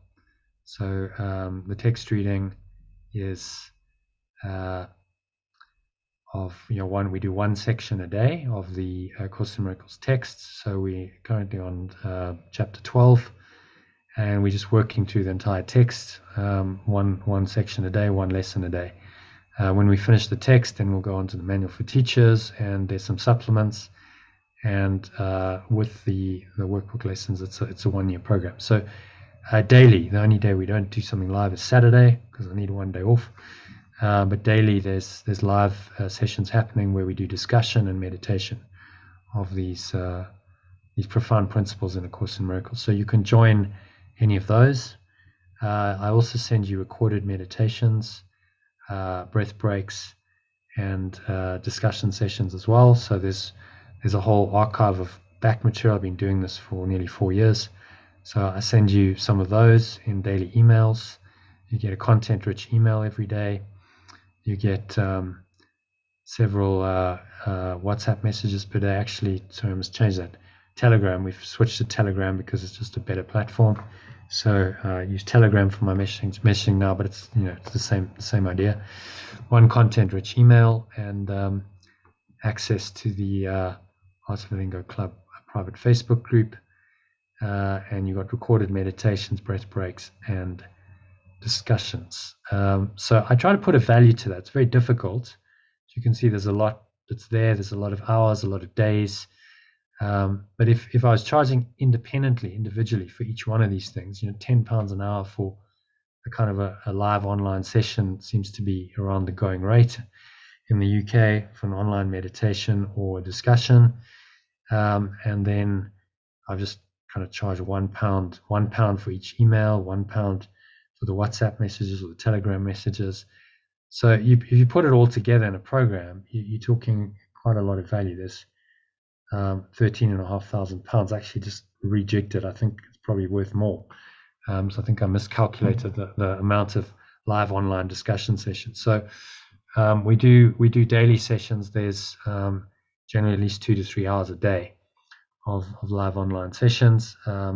Sometimes once a day, sometimes twice a day, just depending on the day. I'll give you the schedule now, but you can join any of those sessions. And no one joins all of them, so you pick and choose, what suits you, and then you get the recordings as well. So there's a lot of hours of recordings. So all of the live sessions are recorded. I put them straight into the Telegram group, and you can listen to those recordings at your leisure. So it's a content-rich program. There's a lot of material in there. There's a lot of value. I've spent a large part of the last 4 years developing this program. It's kind of my passion, my calling. Some would say my obsession.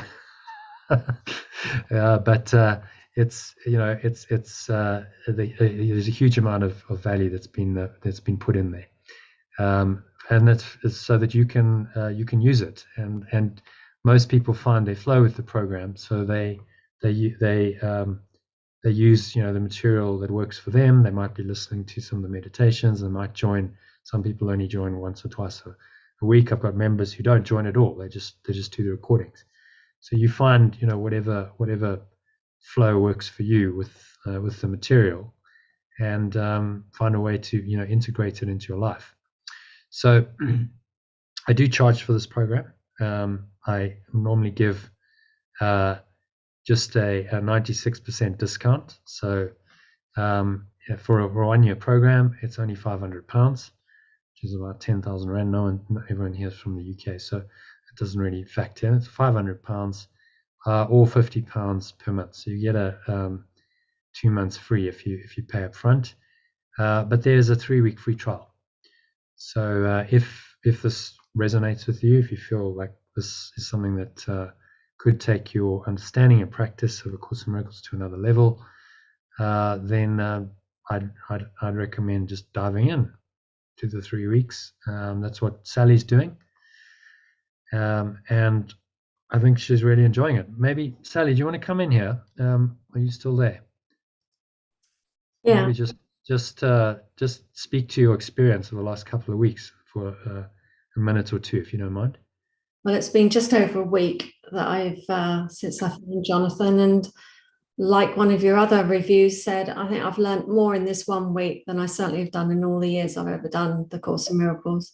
I was trying to work out how long I've been doing it. I'm not sure if it's 8 to 10 years, but I feel like it was like that was primary school, what I've been doing. And what I've been doing with you over the last week has just been incredible. And today's session, I was on a session with Jonathan this afternoon for a couple of hours, and I mean, words just can't explain it. It's just incredible. And I think you'd have stayed on longer today as well, wouldn't you, Jonathan? I'm like, no, I can't do anymore. I can't do anymore. Yeah, well, we had to finish the lesson, and then there was the text to go. But you know, it is what it is. I just go as long as people are available. I don't get tired easily. So it's like, okay, we just carry on. What happens in a session is Jonathan gets into flow, and if you ask a question, he'll just go into flow and just explain it so incredibly and in a way that just makes sense. And I've just gone a lot deeper than I've done with any other teacher. I mean, you just think it's only a week, and I feel like it's completely. It's only been a week. When did you join? Thursday night of last week. Thursday night. Yeah, and a week and a half. Yeah. Yeah. Okay. So after today's lesson, I came off the call. I went into the downstairs toilet, and I'm sitting on the toilet thinking, why is the room so light? And I looked at the light in the ceiling and it wasn't on, and I looked at the window and there's no light coming in. I'm like, where's all this light coming from? Oh, creepy. I went out for a walk with a friend, and I met this bloke out the front, and he was shining. He looked like the Dalai Lama, and he was just like incredible. And I'm thinking, well, who the heck are you? This is incredible. And he was acting in a really ascended way. I don't know, it was really strange. And then so I'm walking along thinking, what happened this afternoon with Jonathan? You know, what changes have happened? This is really bizarre. And then I come up to this other bloke, and I've never seen him before either, and he starts like he's in bliss or something, and he's going, life is wonderful, your dog's wonderful, everything's wonderful. And he was shining as well, and I'm thinking, oh, I've met 2 people that are glowing, this is really weird. So then I go around the corner and I meet 3 more people, and I'm telling you, they were shining. And then I'm thinking, well, if they're all glowing, perhaps something happened in the session this afternoon that makes me see the light more, that I'm seeing the light. No, it has to be. You know, it's in your perception. It must be in your mind. Yeah. So this is what happens in these sessions. You know, you can't really explain it, can you? Just like stuff happens. You know, if you spend the time, and you know, congratulations, you said, if you put in quite a few hours, you know, you've done quite a few sessions. Some people who do the 3-week free trial, they never show up once to a session. Well, okay, if you don't show up, I can't really help you. That you can get the recordings, and I think, you know, there's some benefit in them. But you know, what I've seen is the real value that people get is if they show up to the live sessions, and then it's like a live interactive session. And you know, what happened today is just spontaneous. That just happened. I didn't plan it. It's like, okay, well, you mentioned peace, and then I was like, okay, well, let's talk about the instrument for peace, and we go into that, and then the integral model comes in, and it just, you know, it all unfolds spontaneously, and that's kind of what the flow is. So, you know, if you're not in the live session, then you miss it. You do get the recordings, but I mean, I think you would say that would never have been as powerful on a recording as live. It just doesn't work. No, live is certainly so much more comes up, but the recordings are really good. I really like it. You send them out first thing in the morning, quite early, don't you? So that the first thing I do is look at that first thing in the morning and do the meditations that you send out, and they're very, very good, very effective. And I've dropped all my other practices so I can focus on this, because this feels the most powerful thing that I've come across in this life so far. Wow, fantastic. Well, thank you for that. I'm just going to give you a little inkling. I'll take you into the back end and just show you the kind of messages and so on that go out. So there's today's sessions. So that was 118. I must label that actually. So I normally label them. I'll say, that was a discussion on what did we discuss? Integral model, COVID, COVID-19, and the instrument for peace, diagram and process. So something like that. So it's labeled. So you go, okay, well that sounds interesting. I'll have a dive into that. And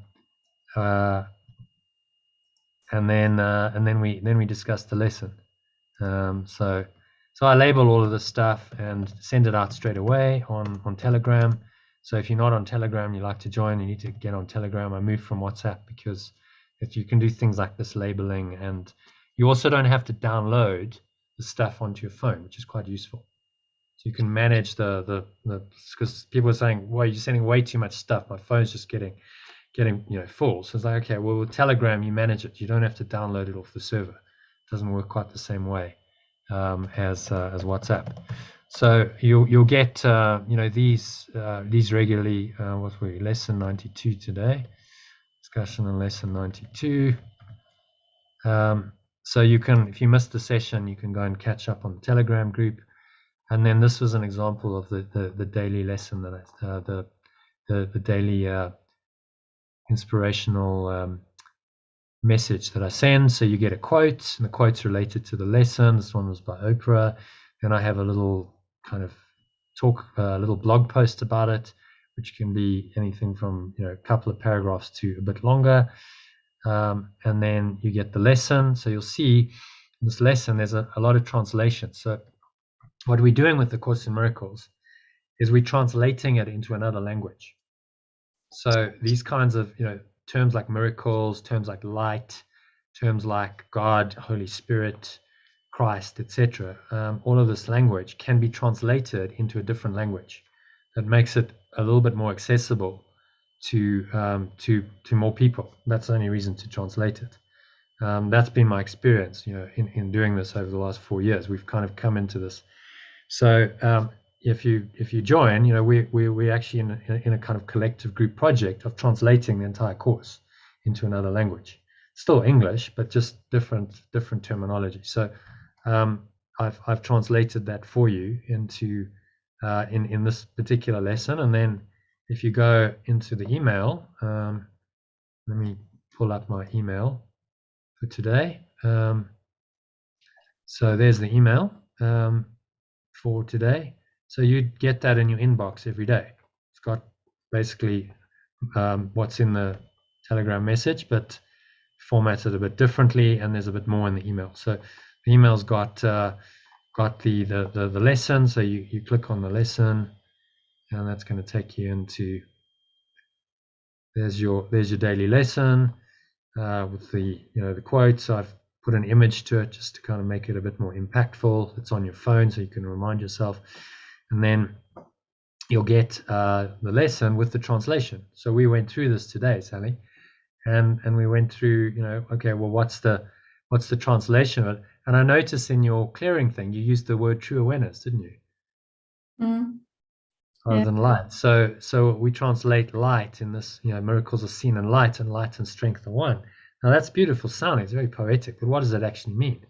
Well, translated, corrections are perceived in true awareness, and true awareness and strength are one. That's the translation of it, which gives you a different perspective on it. And so I think this is one of the reasons why you're saying, well, I've learned more over the last 10 days than in the 10 years, because it's a different take on it. It's a different perspective, a different insight. So you look at the lesson differently, and it reveals more. It's all there, but the translation of it just shows you more than you would see before. And then obviously I'm explaining it, and there's other people giving their giving their ideas and questions. If other people are questioning, that's also helpful. Oh, okay. Well, I hadn't thought of that question. Well, yeah, I've had exactly that question. So this is what happens in the interactive sessions. We unpack this, we read it quite thoroughly, go through each paragraph line by line. What does it mean to you, and so on, and then we do a meditation on it typically. So we didn't get to do that today because you had to log off, but we do a meditation, and then there's the text. So the text reading for today is section 7, section 5, I think, of chapter 12. So there's, just to give you a clue of what else is in the email, there's a whole daily program. So you can go into the email, and it's designed to be your kind of resource center for the day. So you can go in the morning, you can say, great, I can pick one of these meditations. Let me do a guided letting go theta meditation for 1 hour, or maybe only have half an hour. So I click that, and then up it comes, and that'll give you your half an hour meditation. There's these processes are from the course, so it's saying your essence statement. Ideally, you'll really get to understand what this is when you've come around to doing the 6-week course, but you can use the process in the meantime. It's all powerful stuff. So it's all laid out for you there, with links. It's your resource center. I try to make it as easy as possible to use this. And daily practice, so regular practice. He says in the course, do this frequently through the day. So then I give you a 4-minute breath break. Use this idea frequently, as often as you can remember. So you just click on that, and you get a little, what I call a breath break, which guides you through practicing the lesson in a few minutes, 4 minutes, 3 minutes, just quickly. So all you've got to do is, you've got this on your phone as well in the Telegram group.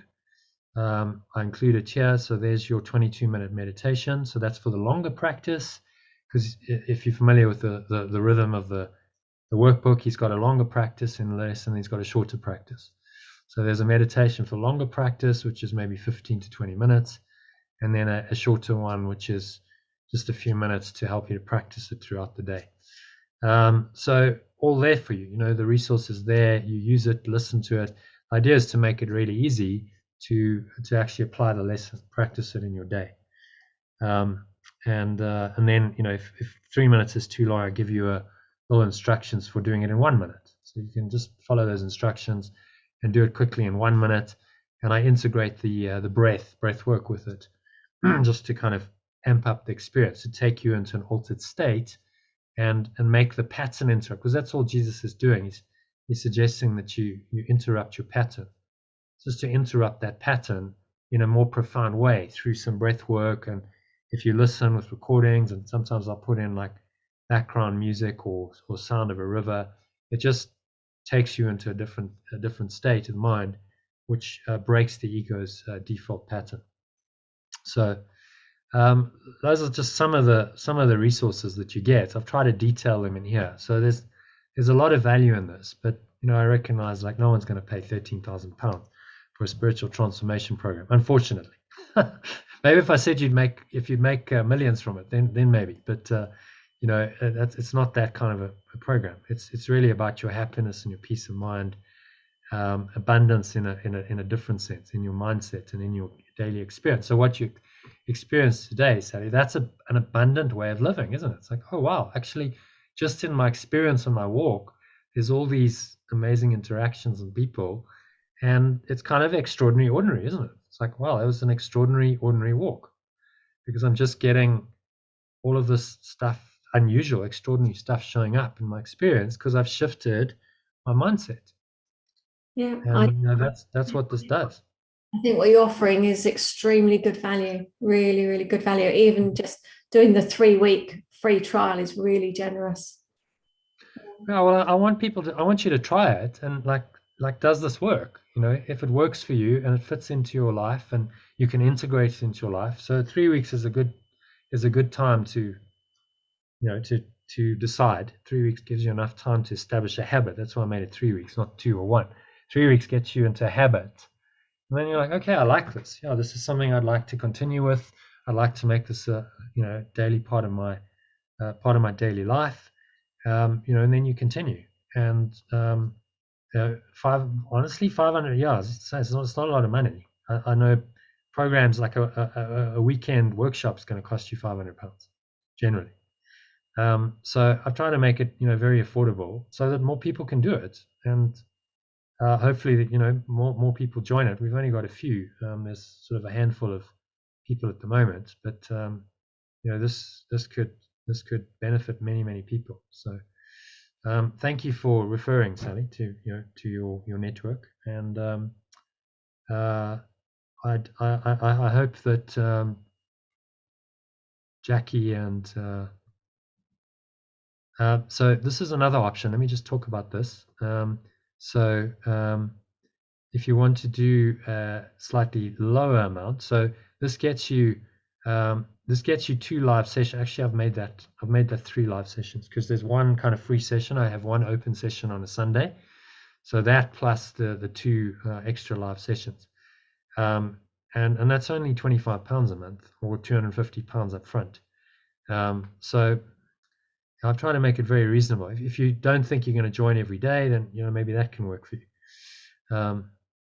So in terms of the dates and so on, the next course is going to start on Sunday, the 5th of February. So that's the beginning of the 1-year program, the Art of Letting Go course. It's a 6-week standalone program.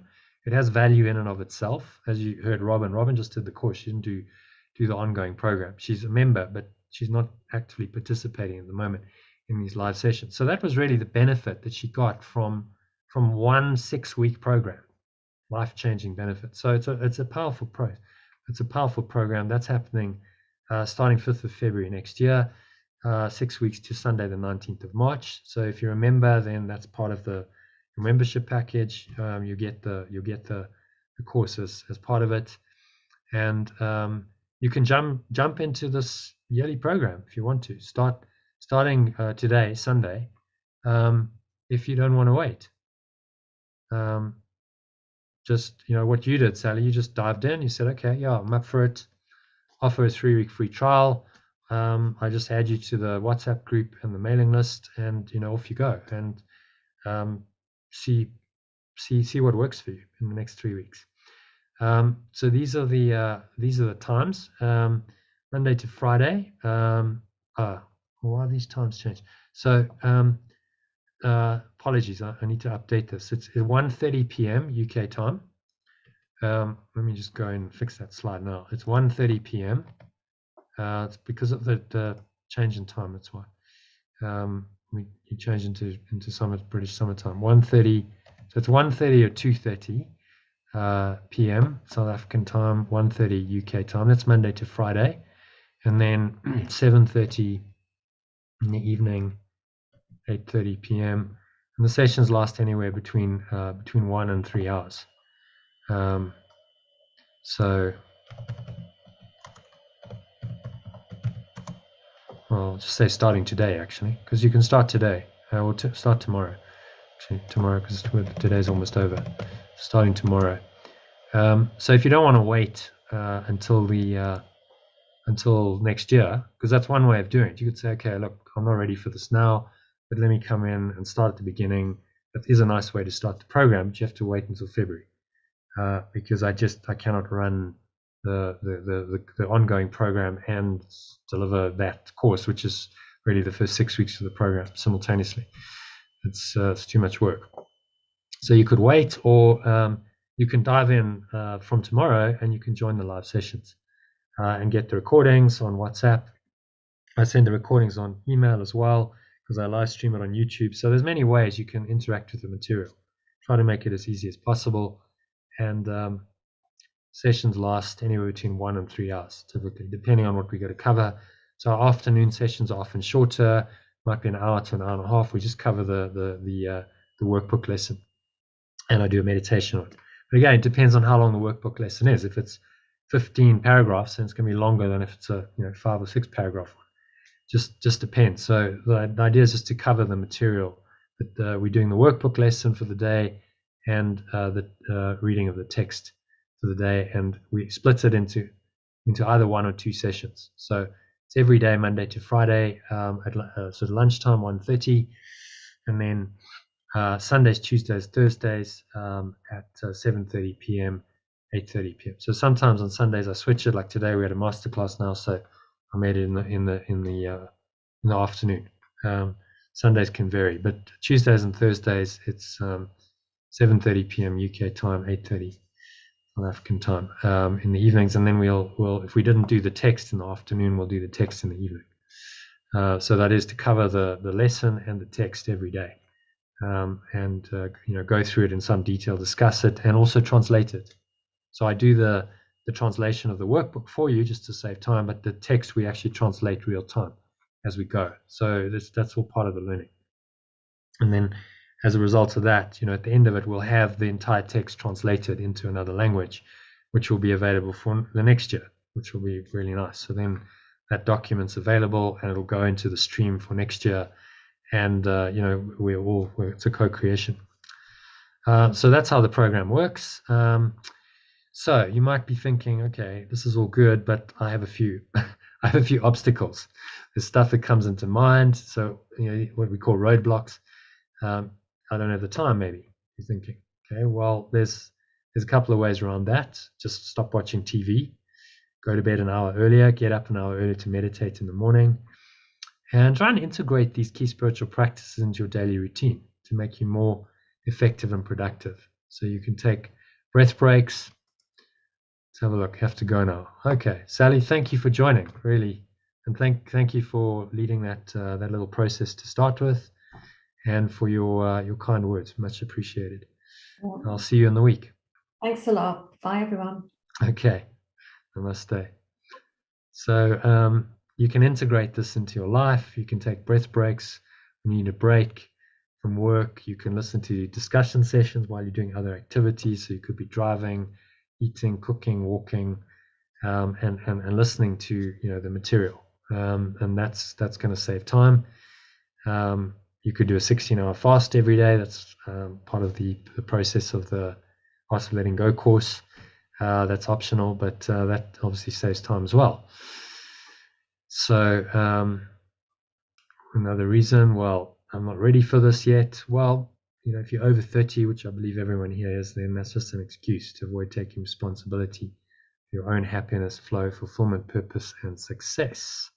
So no one else is responsible for these. Only you can do this for yourself. Life will not last forever, and 30 years pass very quickly.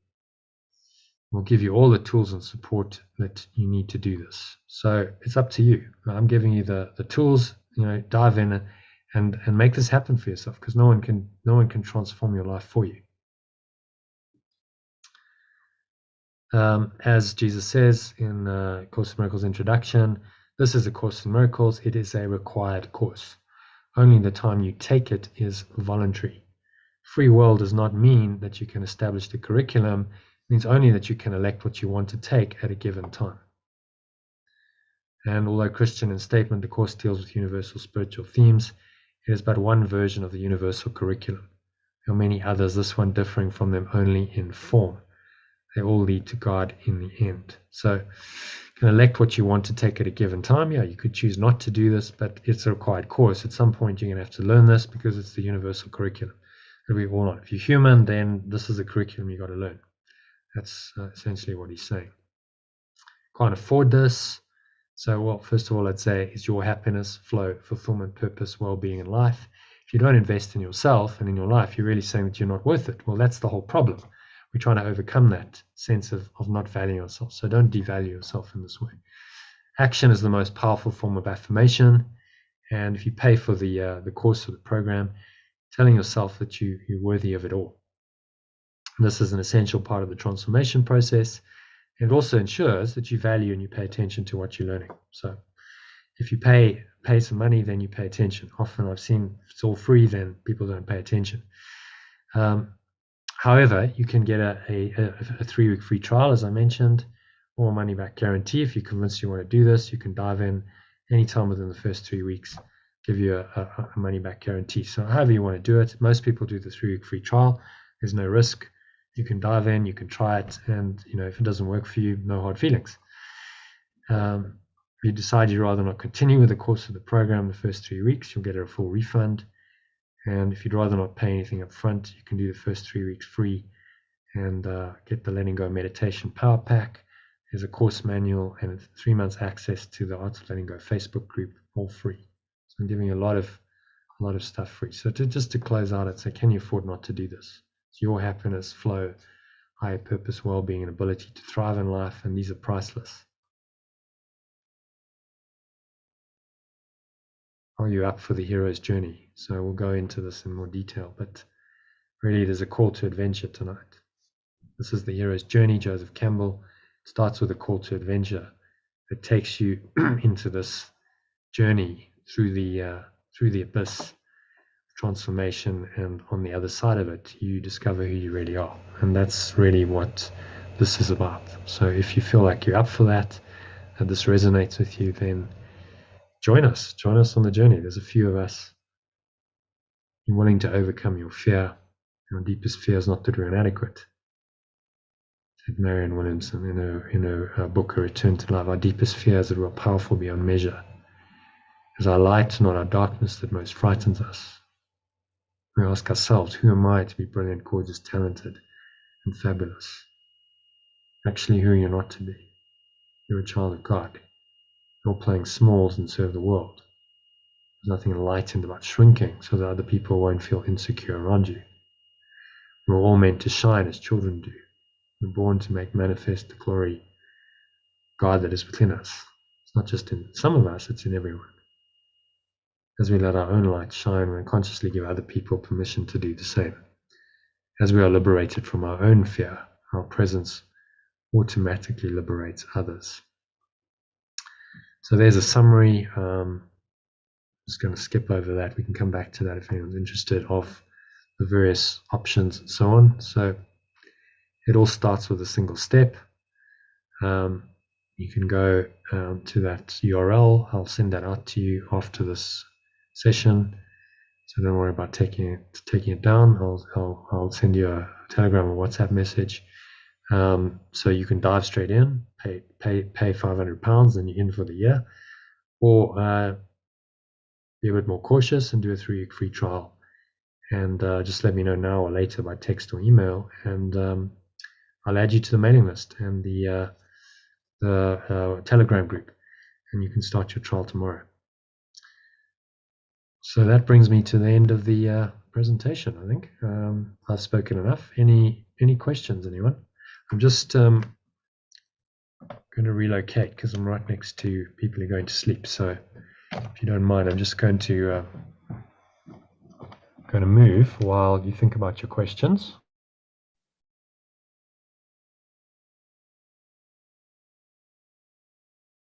So any questions?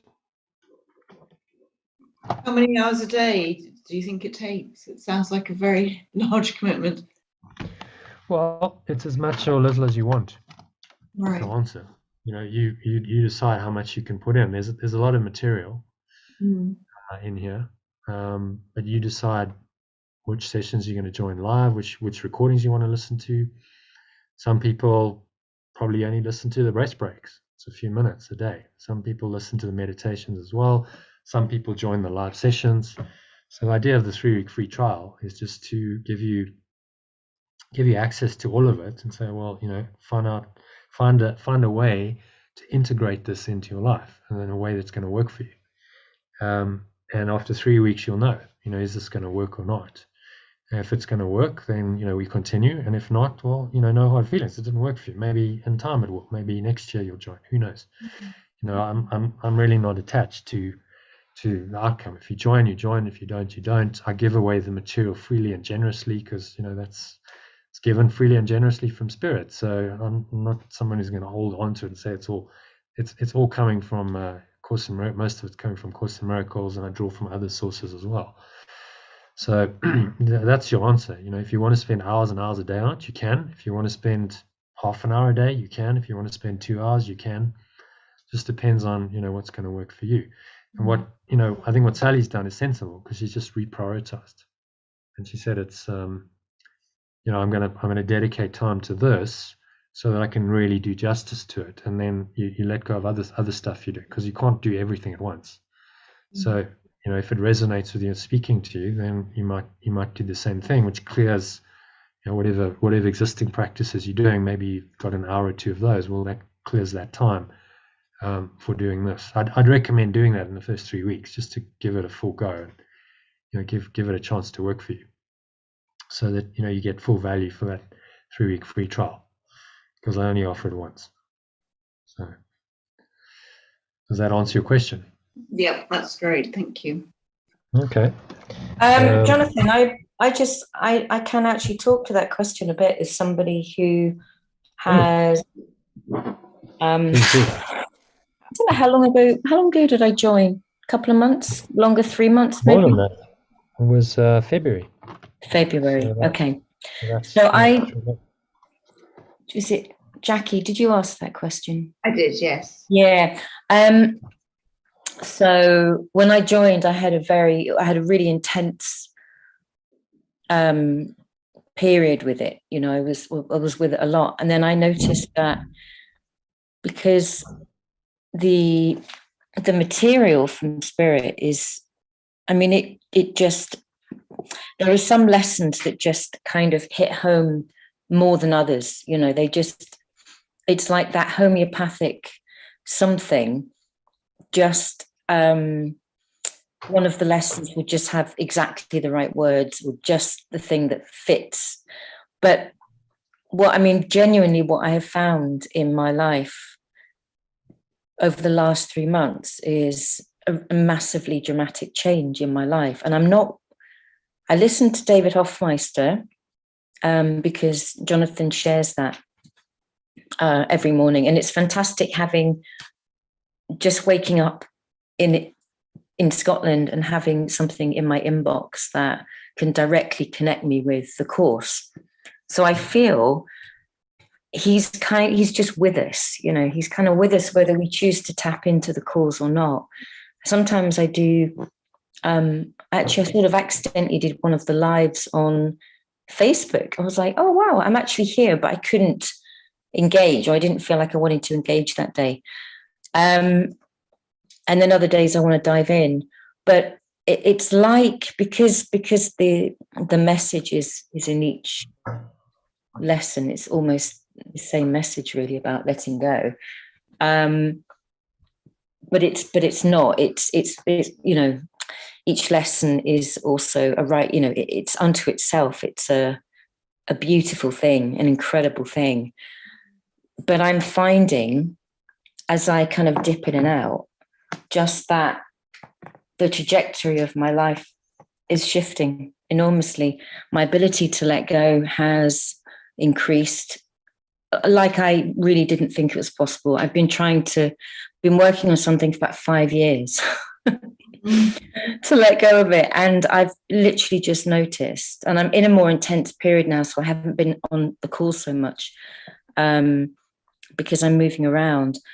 But it's like that capacity, the expansion in the heart is finally, it's like, I can do this. I can let go of this thing that I've been really hanging on to, a perceptual problem, really. I had a perception around something, and I noticed it shifting, and miraculously, weird, wonderful things are happening that...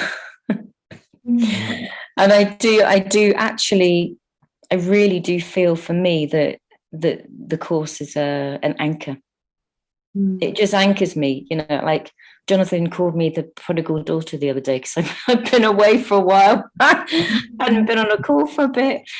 And that sense of like, it's okay, I can come back and dive in, and the intensity is there, but I'm living the intensity. I feel like I'm living it, whether I'm on the calls or not. I can dip into one of the material. There's so much material, but I just dip into something, and it's like, oh yeah, there it is.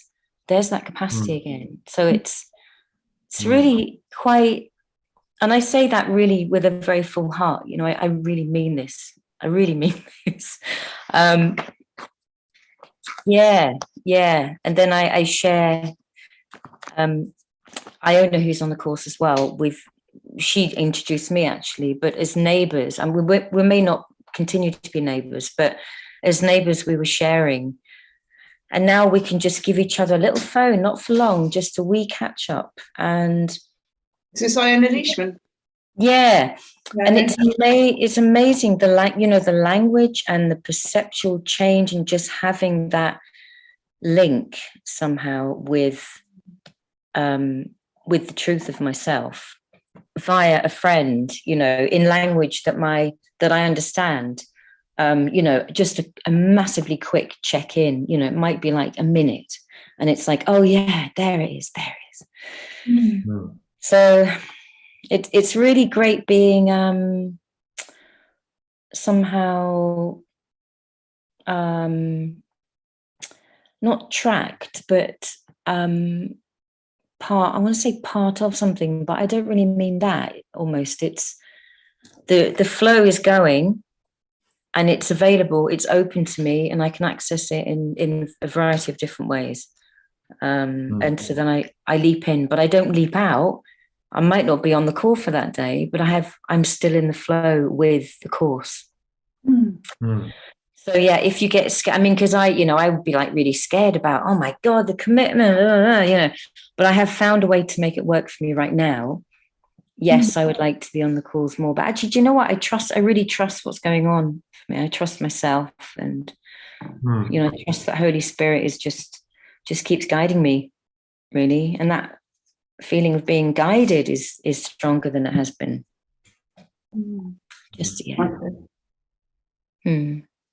Oh, thanks for sharing that, Lisa. That's really good. Experiential. I think that's probably a better answer than I could give, because it's coming from someone who's actually done it for the last. I'm delivering it. I'm not on the receiving end, so I don't actually know how people. Sometimes you send it out and go, so is anyone actually bothering? Does anyone read it? But apparently they do. And yeah, I think the point is that it's available. You're in the stream. The stuff's coming. The stuff's coming to you every day, frequently. Several times a day. There's messages, there's live sessions. So you're in it. You can't disconnect from it completely, which is the whole point.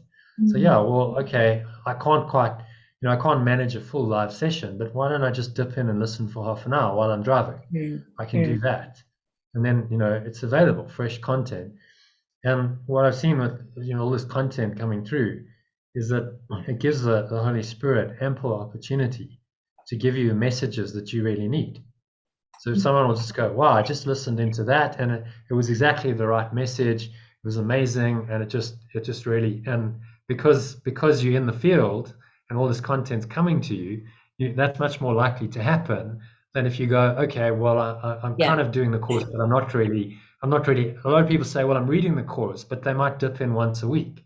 They're not really in the flow of it. Like, okay, practicing a daily lesson, looking at the text. So this it's just a process to get you into a flow with it, and go, okay, now you're in your own process. So you really design your own program.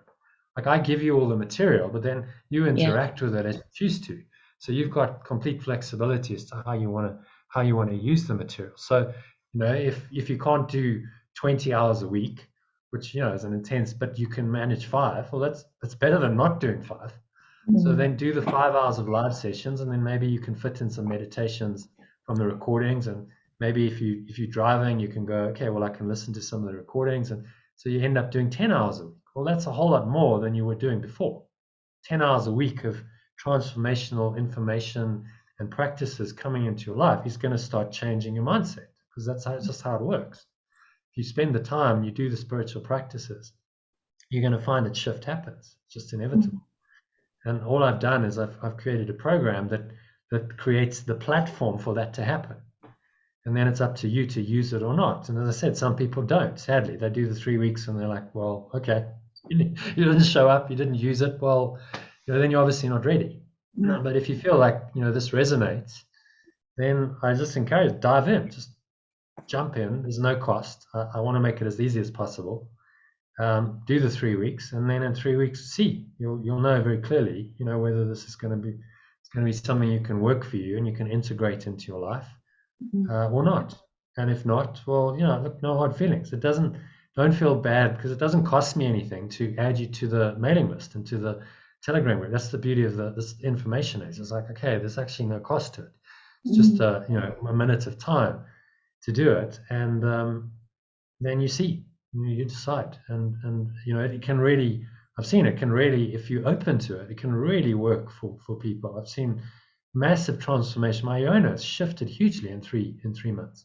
Lucy, you as well. I mean, you just see it happening real time in these sessions. Like, wow.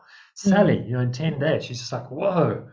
Like, that's, you can see like insight shifts.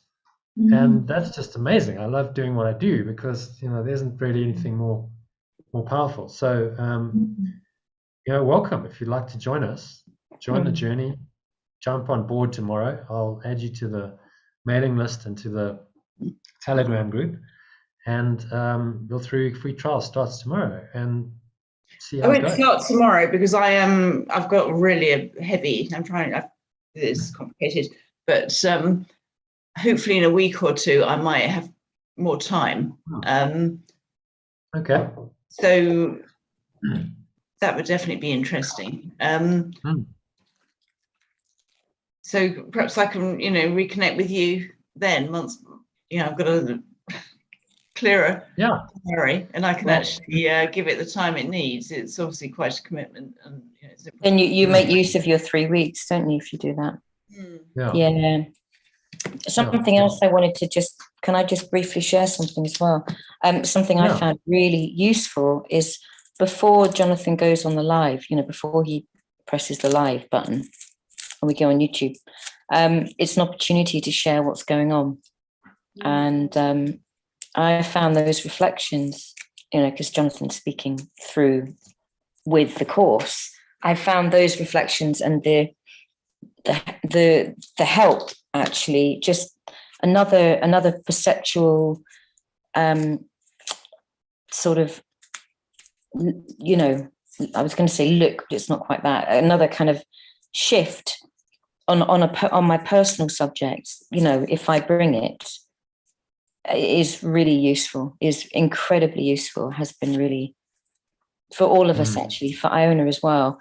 So there's a kind of personal element as well. It's not just somehow the course being delivered, but, I do feel grateful to what Jonathan's done here, what he's created, and what he's, just the consistency of commitment is, really, really pretty amazing, actually. Well, I haven't been paid to say all this, by the way. No, it looks great. I just, I'm already doing Sally's year course, so but I'm already quite committed. That's quite time consuming. It's great, but it takes quite a lot of time. And I've got a lot going on in my life that I need to get through. So I don't want, I would like to do it at some point, but it might be that January, do you start again in January with lesson 1, or how does that work? Yeah, we actually start in February, because January, we started 23rd of January, and it's 1 year. So I want to finish the program, and then it also gives January to get, January is a good time. People are like, okay, I'm up for changing my life. Like, what can I get into? And so it's a good time to offer this to people. So which lesson are you on?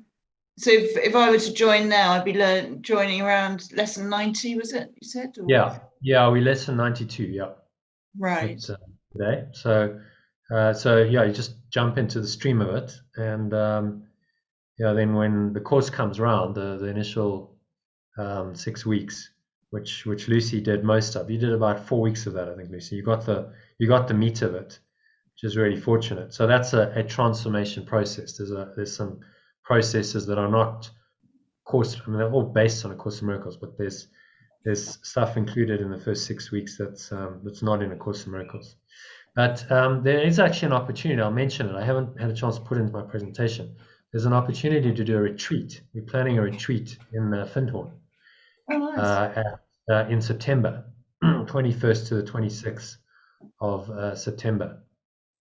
where it'll basically be a condensed version of the 6 weeks, very condensed. We won't have a chance to do all of the, all of the 35 lessons that we cover and the text readings and stuff. But the transformation processes that I do in that 6 weeks will be condensed into the 5 days. So it's then a kind of an opening into and like an introduction into this. So then you might say, okay, I'll join the program, or maybe you wait until the February. It just depends on. I can't quite. I mean, I have done the early lessons before. I mean, I was on a daily program last year, but I was. It was a sort of 45 minutes a day of being online to do the lessons, and I didn't manage all of them, but I managed most of them. So it's not too much of an issue that I would be joining midway through, but it might feel strange to then go back to the beginning. And then sort of... Well, it's the thought system is holographic. It's actually not linear at all. So all right, well, you're jumping in. You've already done the course. If you were a total newbie to the course, maybe it might be a little bit more challenging. But you're already familiar with some of these lessons. So, Sally Ann saying, is there meditation? Yeah, there is if you want one, Sally Ann. So we can jump into that. We're just dealing with some questions. We're still putting together the retreat, and the whole thing's going to sort of come into manifestation the next month. So once it's up and it's available, we'll certainly let you know, and that might be something that attracts you. And you can so you can start with the retreat and then pick it up from there, or you could. There's many ways. You could join next week when you've got a bit of time, and you can say, okay, I'll do the 3-week free trial. You could then might say, okay, after 3 weeks, I'd like to continue, and I'd also like to do the retreat because I'm getting more into this. Or you say, okay, I've done my 3-week free trial, but not for me right now, but I'd like to do the retreat, or I'd like to wait until next year. There's many options, and everyone's got. I could start at the retreat on the 21st of September and then carry on for a year. That would be an option as well, would it?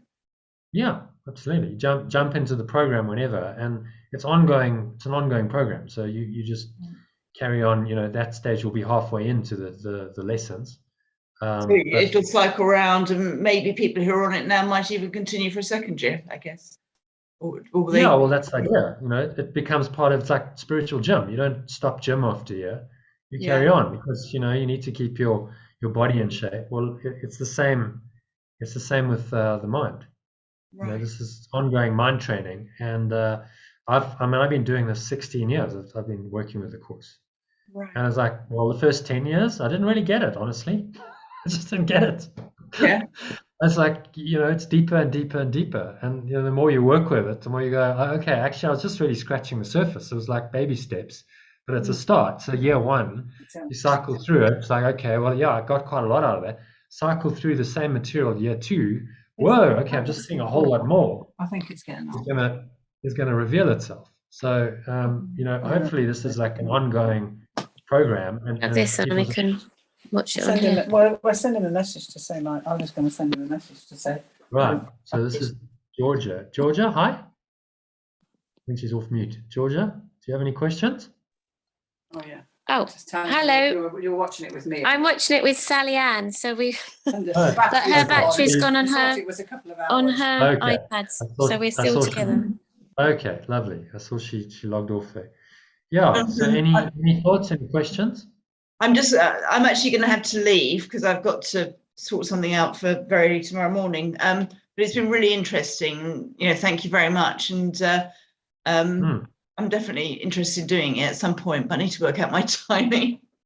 Okay. So, well, think about it, and I'll keep in touch with you via WhatsApp. Yes, you got me. Yes, I think I added you to the group, so I send out daily message, include stuff about events in there. I've got your email address, so as and when we put this, we're going to put a website up for the retreat. We're going to run some. Whereabouts are you based? In England somewhere? I'm in Kingston, just outside London. Okay. So I'll actually be in London in a few weeks. I might do something in London, let you know about that. Otherwise, there'll be something online. an introduction to what the retreat is. And so yeah, I'll invite you. If I don't hear from you, I mean, you reach out to me if you want to do the free trial. It's an open offer. Yeah. But otherwise, I'll let you know when we're doing some events. Lovely, fantastic, brilliant. Oh, well, that was a very yeah. Thank you very much, and you know, nice to hear everybody else's testimonies as well, because you know, well, it was just kind of flows. Thank you for joining, Lucy and Sally earlier. It's nice to get people's feedback. Brilliant. Okay, lovely. Well, we'll be in touch. Yeah. Okay. Take care. Thanks for joining. Okay. Bye. Have a nice evening. Namaste. Bye bye. Now, finish the rest of that stuff there. There's just a batch I'll have to keep it for tomorrow. Okay. I've turned the dishwasher off. Okay. And I'll see you in the morning. Okay. Super. So, yeah, Georgia and Sally-Ann, any questions?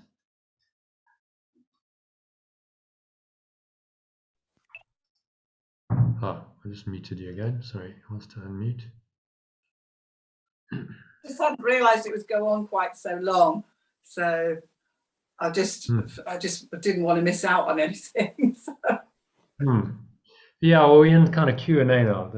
This is just depends on how long questions go on for.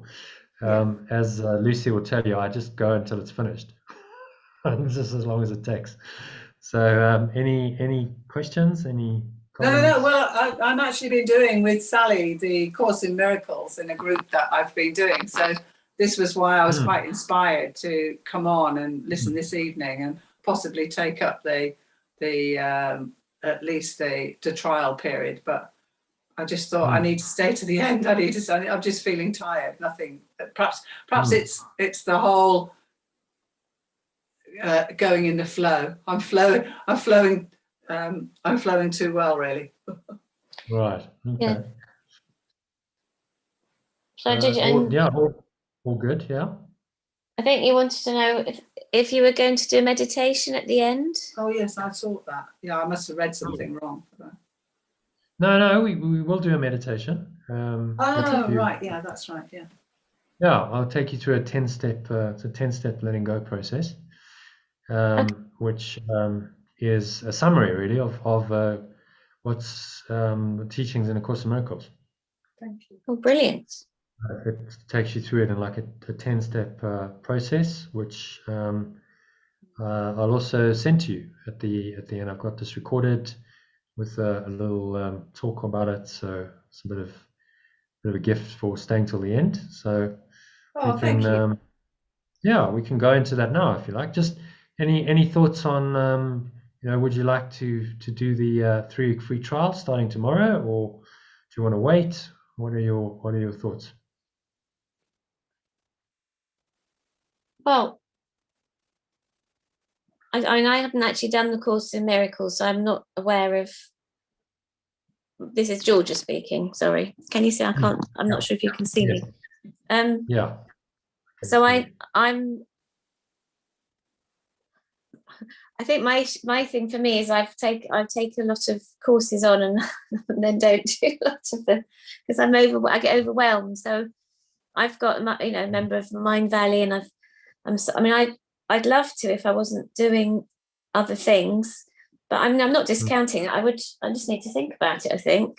But I've not done any Course in Miracles at all. But I do have an awful lot of inner peace. I found, I'm not saying I couldn't do better, but I have, mastered the art at least to some degree of letting go and forgiving things. And I'm sure it could be improved.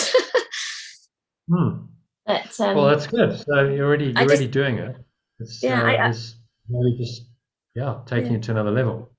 Yes, I mean that would be obviously very good. I didn't really know what this was about, so I'm joining in because I'm very up for new things and learning new things. So I think do we have to commit to it tonight, or can we message you, or how does it?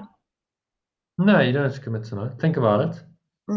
I'll send you. I don't have your details, Georgia. So if you put I it in the registered. chat. I registered. Oh, did you? Okay. I registered When? and I got the link. So I joined on my iPhone, but we had it on mute because we were listening on Sally Ann's iPad because we're living together. Sally Ann has just moved in with me for a while, so right. Okay. So that's great. So if you registered, I've got your details. If you put in your mobile number as well. I think I did. Yes. Yeah. Did you just do it in the last couple of hours? Pardon? Did you just do it recent, like in the last few hours? I did it about half an hour before it started. I can put my phone number in the chat. Hold on, how do I do that? Where's the chat? Yeah, it's fine. I probably, if you put it in. I'll tell you. Okay. I'll tell you if I've got it now. I'm just going to go into my back end and check. But you should be in there. If let's just refresh. If you registered. So let's have a look. We've got Georgia, yeah. Georgia B, and I've got your number. Yeah.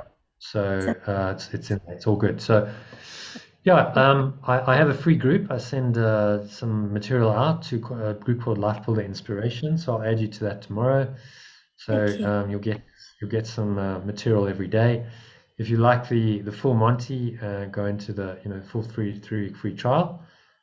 Just message me. Direct message me and say, yeah, I'm up for this. I'd like to start today or tomorrow or next week, whenever. All right. And I'll add you to the mailing list, and I'll add you to another Telegram group. Are you on Telegram or just WhatsApp? Oh no, on Telegram. Telegram, great. So I do my it should come up on Telegram. Yeah. Yeah. So think about it. I'll send you an email tomorrow with a little follow-up to this, saying thank you for joining. Here's your free stuff, and here's a link to a website. You can go and read more information, etc. And then think about it and decide if you like to jump in. And it seems like it's a good idea. I would recommend trying to commit to it for 3 weeks. Lay everything else aside. Give it a proper 3 weeks, and then see. If you want to go back to your other stuff, you can after 3 weeks. But otherwise, it's going to be diluted, and you're not going to get. I know. That's the trouble.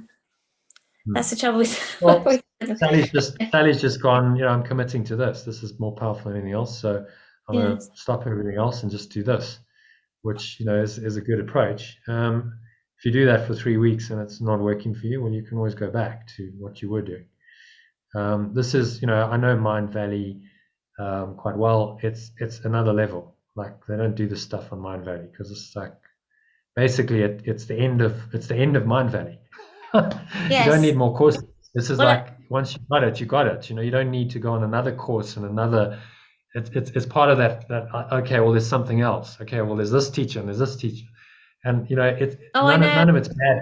None of it's bad stuff. But in the end, like, you want the truth. In the end, it's like, just give me the truth.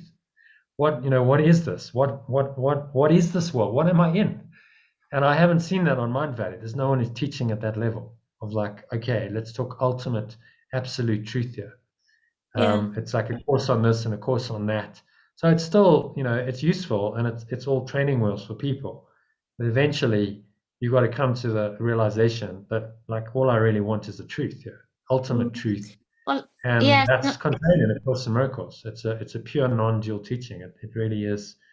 It's the most direct pointer, I think, that I've found to the truth in this world. Yeah. So, I mean, the other thing I've just done is signed up for Magnetic Mind with the. Okay.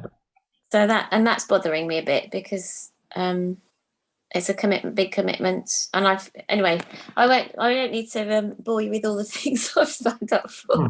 But the point is, and also EAM, which is where I know Sally Peace as well as this Sally. So we're a bit sort of spiritual. We are spiritual junkies. And literally, okay. But I mean, because I've not done any work on Course in Miracles, but I am very familiar with Marianne Williamson. I read her book twice. Return to Love. I read it in 2004 twice. I even bought a second copy and gave it to somebody, or lent it to somebody, and I've never had it back. But I've got stickers all over it because it was so resonated. And I've been doing spiritual work since 2004. And but as a result, I mean, I have got a long way down the line in terms of peace of mind. I'm very willing to take it to the next level. It's just, with the busy life and working, I can only probably commit to a couple of evenings. With lunchtimes, I have to have an employed job to pay the bills. And anyway, do all these courses.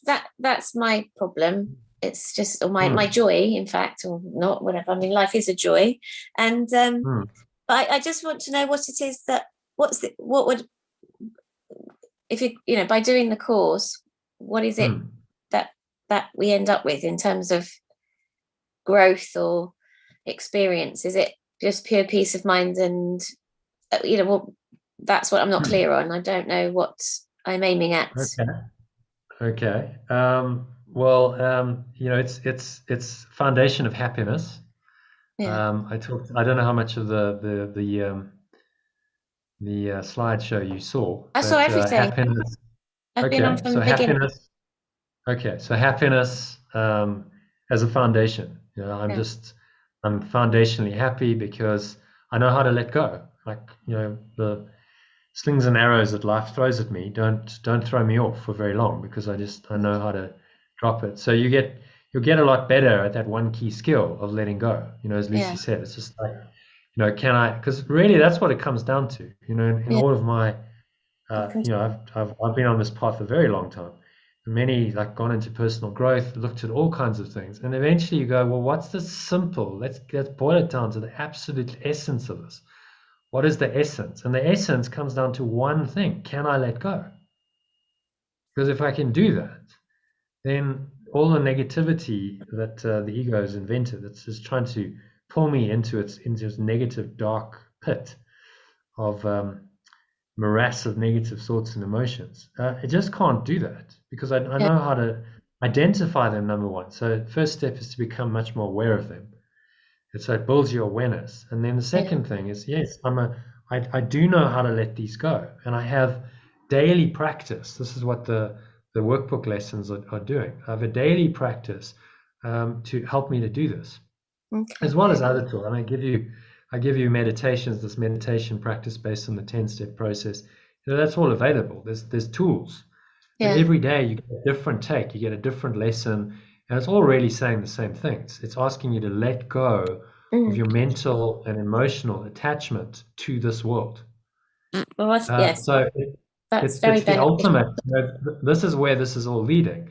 Ultimately, the highest spirituality, the perennial philosophy, as we call it, is saying there is another world. This isn't reality as such. There is a transcendent dimension, reality, world, call it whatever you want, that lies beyond this. And ultimately, that's what all of these spiritual teachings are pointing to. So this is just a very direct, Jesus or Yeshua is an amazing teacher, because he's very direct, pointing you into this and saying, let's just absolutely look at the beliefs that are problematic for you, that are blocking your awareness of this other dimension, which we can call perfect love. I call it pure formless awareness of perfect love.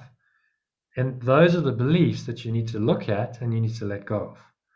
And that's what this course does. It really helps you to hone in, okay, let me see these beliefs and undo them and let them go. So it takes you into, ultimately, where this is going is a full enlightenment, transcending time and space, going beyond the illusion of body and form. So when finally you lay your body down, we're all going to die at some point, but you've done it. Your mind is corrected. Your mind is healed. You're freed from the karma. You're freed from the cycle of birth and death, and you stay in pure formless awareness forever. For all eternity. Well, I'm definitely so that's where this is going. appealing. Right. So okay. So let's do the meditation, and it sounds. I've just got to get my commitment sorted out. Is it? But yeah. Yeah. Well, I'd encourage you just to give it a go, Georgia. Jump in, and okay. if you've jumped in with Sally Ann, then you've got a partner in this, and it's great. It's a nice way to do it. Yeah, it's lovely. I'm working and really she isn't. She has the luxury of living in my house to do all these lovely things while I go out to work. Okay, well, she can give you the spiritual companionship, which is nice. So yeah, in many ways you do it together, and then you also hold each other accountable. And Lucy was talking about because Ina is basically her spiritual buddy, chatting to her and just checking in, and because then you're on the same program. You're doing the same lessons, and you can encourage each other and support each other to stay on the program, which is amazing. Okay. So think about it, chat about it, and when you're ready. Thank you. When you're ready, and then let me know, and I'll keep in touch via Telegram. So I send out daily messages, and there's an invitation to every day I invite you to join a live session, so you can jump in and give it a go whenever you feel the call to. Brilliant. Okay. So any more questions? No, thank you. That was really interesting. Very interesting. Thank you very much. Yeah, well, I'm glad, and thank you for staying till the end. Shall we go into a meditation now? Yes. Are we the last two? Is it just the two of us? No, Lucy's still here. Let's just check she's still with us. I think she's still with us. Lucy? I'm here. I'm still here. Yeah. The miracle. So, would you like to join us for the meditation? Yes, I will actually join you for the meditation. Thanks. Okay, so just make yourself comfortable. Just putting yourself on mute. I'm going to record this in Telegram. See, John just joined Telegram, so I'll add him to the group. So just making yourself comfortable, sitting your feet shoulder width apart, back straight, cup your hands in your lap, close your eyes, and start off by taking a nice deep breath in through the nose. So breathing in, noticing how the stomach rises and the chest rises, subtle flow of air in through the nostrils, clenching the sphincter muscles, so you lock the energy in. Just draw the energy up the spine into your heart center. Just put one hand on your heart to connect with your heart space. And draw the energy all the way up into the crown of your head, just pausing at the top of the inhale. Smile. So I want you to bring to mind any thought, emotion, anything you're struggling with to let go of. Maybe it's a long-standing grievance, maybe it's something recent. Just some issue that's bothering you, that you're struggling with. So that's what we're going to work with. Just breathe into that, take another sip of air in. So creating some space, some light, some awareness around it. And just acknowledge the negative thoughts and emotions. So as you notice them, just acknowledge, say, okay, that's there. It's not a very comfortable feeling. Notice how it shows up mentally as a thought, as an emotion. So what are you feeling? And how does this feel physically? So notice all of those levels. Because denying the negative thoughts and emotions will never lead to their healing. leads to repression and suppression, which means that they're still there, but in your subconscious, in your unconscious mind, where they continue to wreak havoc on your peace of mind. So just breathe in, acknowledge them, be aware, so be fully present and aware of these thoughts and emotions, and just remain somewhat detached, not letting yourself react emotionally to them, so you don't sabotage this process. Just see yourself as separate, somewhat separate from the thoughts and emotions that you're observing in the mind of the person you thought was you previously. So it's almost like you're looking at a character. Just breathe in again to top yourself up with air and have a sense of spacious awareness arising in the present. So this is the beginning of the full realization you'll one day have, that you're not really this person at all. You're just a character in a dream. Breathing deeply through your nose. If you find it difficult to come into a state of awareness, you can briefly open your eyes and raise your eyes to the ceiling. Just look up to the ceiling with your chin level. Notice that tends to just blank the mind. Just create this blank, empty, open awareness, spacious awareness, which is the truth of you. So, and breathe in. Just in this awareness, you're able to just be aware of the thoughts and emotions without identifying with them. They're not you. They're just temporary movements of thought and emotion in your mind, blowing through your mind.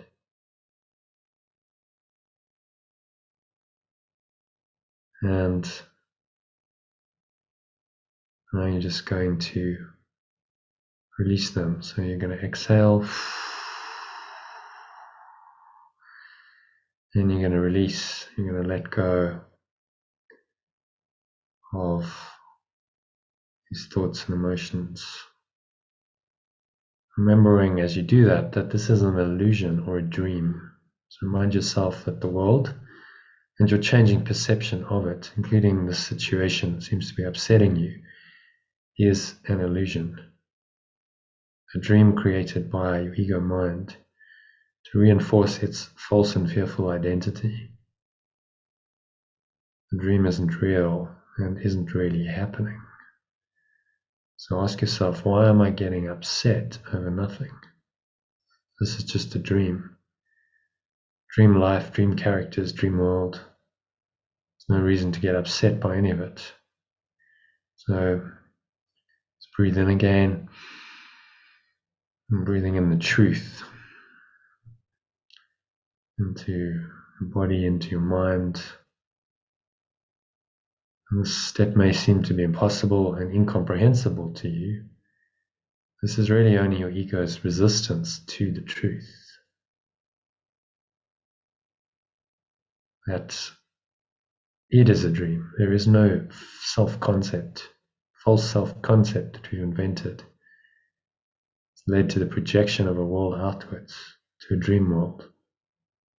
The self-concept, separate self-concept, is not real. So just be willing. You don't necessarily need to grasp this fully now, but just be willing to do the step by thinking that whatever you think and perceive about the situation and the characters involved in it is only an illusion or a dream. Use whichever term you find most helpful for you. You'll then be telling your mind the real reason it should let go of its attachment to these false thoughts and perceptions. The real reason is that they're not real. So breathe in on that. Again, hold the breath. And the empty, spacious awareness comes when you hold the breath. Just remember that it's your projection. Everything you experience is your projection, even if it appears to be outside and independent of you, because there is only one mind that is dreaming the dream of the universe, and the lie is apparently being lived out in time and space. It's only one mind. You're just a fragment of that mind, seemingly. Whatever someone appears to be doing to you, you're in fact doing to yourself out of your own unconscious guilt that you projected out into the illusion of the dream and manifested in the form of the situation and the person who appears to be causing you to suffer and making you a victim. So just breathe into any of that victimhood arising. Feel frustration, you feel anger, you feel resentful. Breathe into those thoughts, into those emotions. If it helps you, imagine you breathing light in, creating some space around them, spacious awareness. So it's our own projections, mind yourself, that lead to our perceptions of the world. Projection leads to perception. Perception reinforces projection. So that's how it works. It's a cycle of projection and perception. We got stuck into, this is the illusion of the world that we think is real. So it's always you who are responsible for creating a reality because you're projecting it. It's your own mind that's the projector mechanism.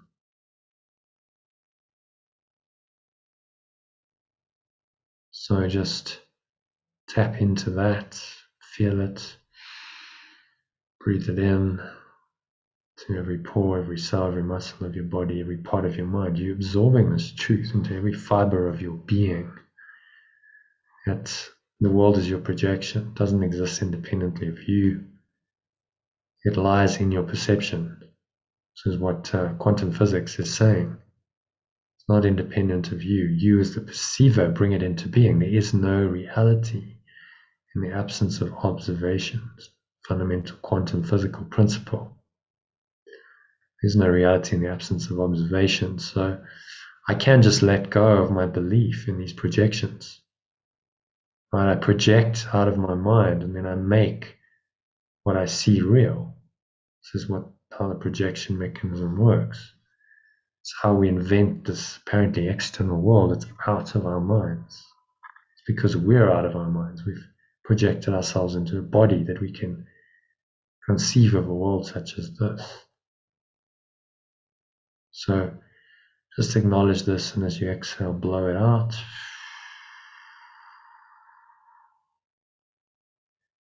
Have a sense of releasing.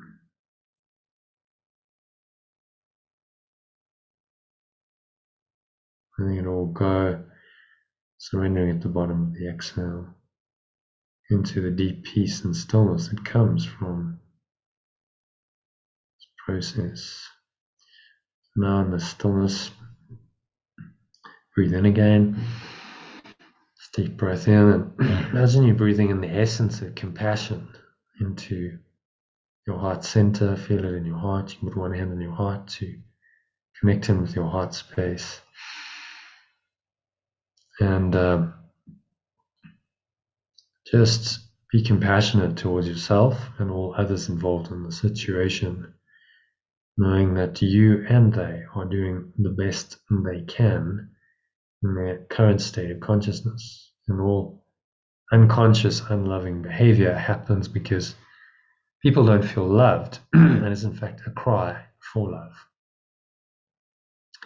You and any other people involved in the situation need your love rather than your judgment and condemnation, which only make the situation worse and strengthen your ego. So let go of these destructive thoughts and emotions. Find the underlying happiness that is everyone's natural state and right. So breathe in compassion and just understand that whatever anyone's done, they did it because that's what they understood at the time. That's the best they could do. So how can you judge them? That's the best they can do. It might not be absolutely the best, but at the time, in their script of awakening, spiritual unfoldment, then seems to be the best they can do. So just breathe in this compassion into every pore, every cell, every muscle of your body, into your heart center. It's where we feel compassion, feel kind of warm, tingling energy in your heart, raising it up from the base of your spine into your heart center. Breathing in again.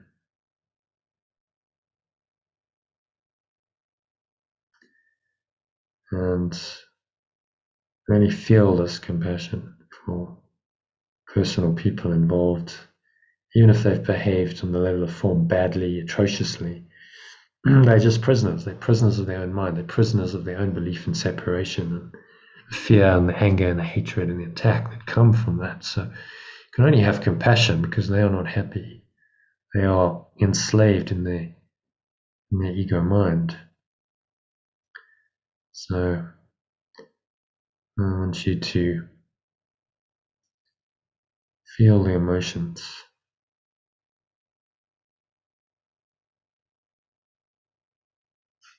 Just feel whatever comes up. Breathe in again. So you're going back into those emotions you brought up in step one. Feel the emotions evoked by the thoughts, by the situation, person, place, circumstance, or event. And just give yourself permission to feel them fully for a minute or two. So hold nothing back, just allow them to rush in. And if they're unpleasant, you can just observe that unpleasantness without identifying with it. So you don't identify with the unpleasantness, the pain. And remind yourself this is just part of a healing process. So I'm not going to let myself get sucked in to a downward spiral of negativity. I'm going to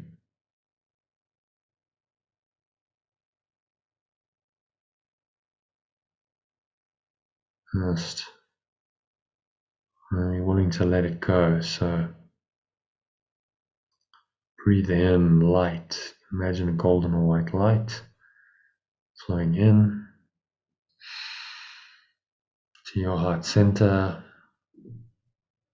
flowing into every pore, every cell, every muscle of your body, every part of your mind, every fiber of your being is in the light. And in the light, these dark emotions do not exist. So decide that you do not want this painful negative feeling inside of you to disturb your inner peace, cloud the awareness of your true happy self ever again, and choose to release it by just letting go of all the effort it takes to hold on to the thought and emotion.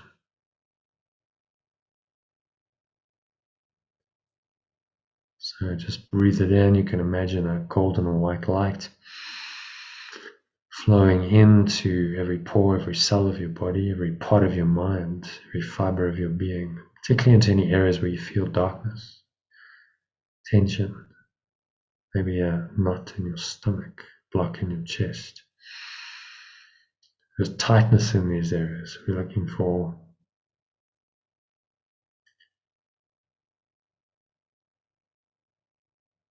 total release, total freedom. So breathe the light into the darkness. Imagine a beautiful golden or white light flowing in to your stomach, into your heart center.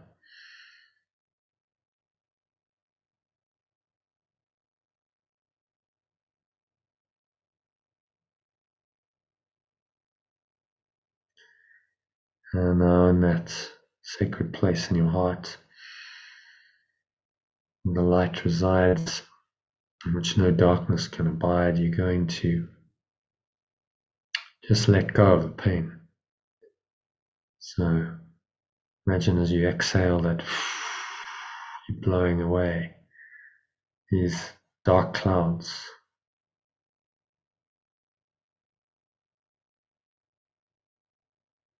Just leaving you going, gone.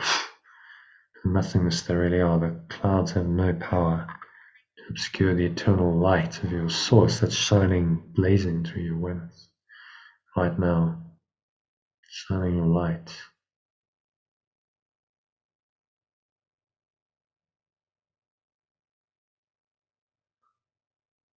Feel this light.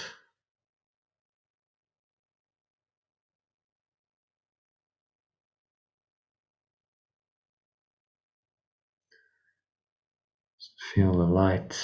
Just drop into it. It's an open, empty, expansive state of awareness. Blow all the darkness away, so that's any stress, negativity, fear, anger, hatred, and all the mental, physical sensations that go with that. Blow it away. Some breeze of your breath, and you sink into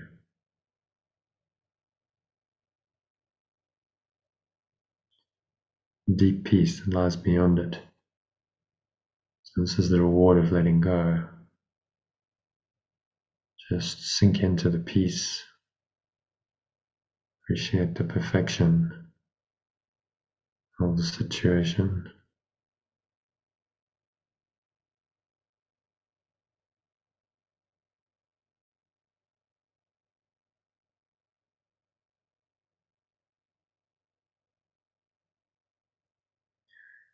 Revel in this peace and this freedom.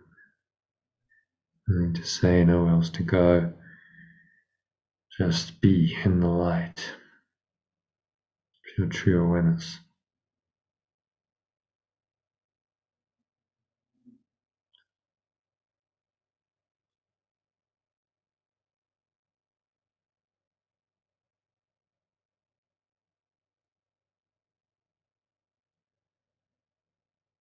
Appreciate the perfection. So, in this deep state of light, peace, appreciate this perfection. The mirror of the situation has helped you to see and let go of your own pain and negativity. Appreciate the situation is perfect in its apparent imperfection.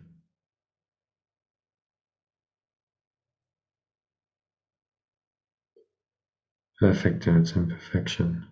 Say that to yourself a couple of times.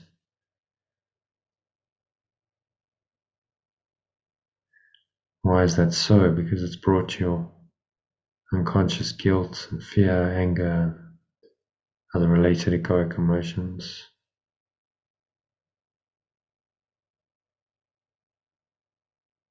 into the surface of conscious awareness.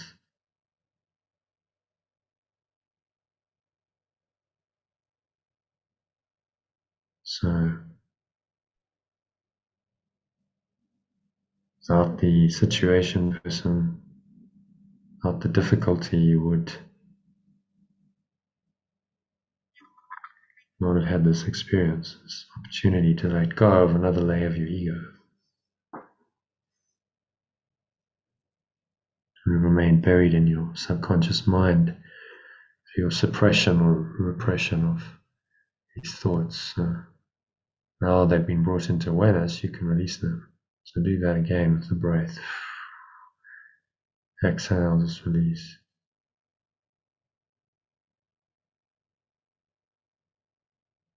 Blowing it all away, surrendering into the perfect peace, love, and joy that are your true nature.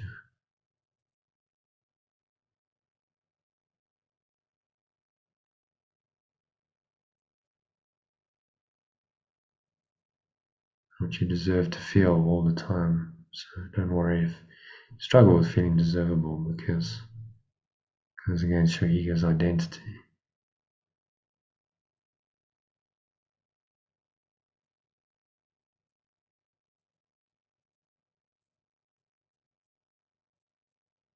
So in the state of appreciating the perfection and the imperfection, you cannot help but feel grateful. So breathe in again. A sense of gratitude arising in your heart and mind.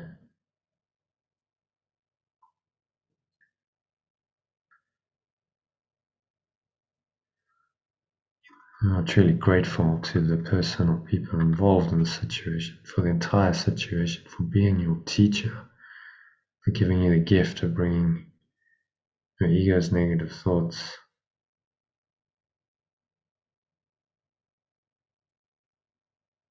bring it brought to mind, be grateful.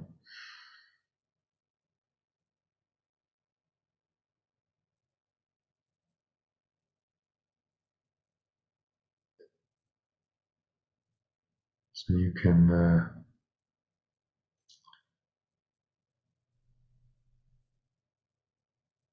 release these thoughts without situation coming into awareness. Couldn't release these thoughts,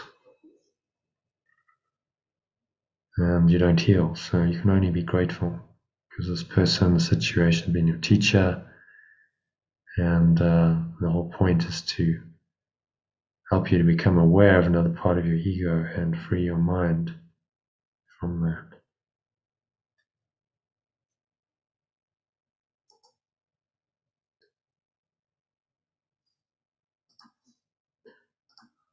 So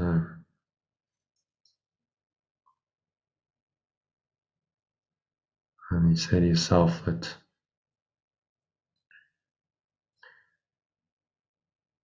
I've totally forgiven or let go of the whole situation. Breathe in on that. Inviting this forgiveness or letting go, total release into your mind.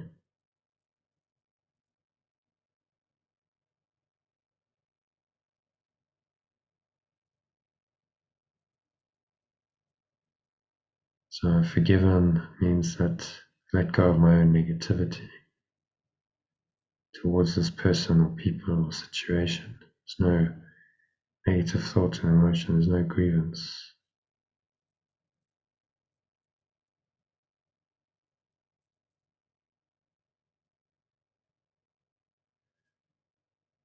So in the forgiveness, light of forgiveness, you realize that everything that separates you from another person has been dissolved into nothingness. It was.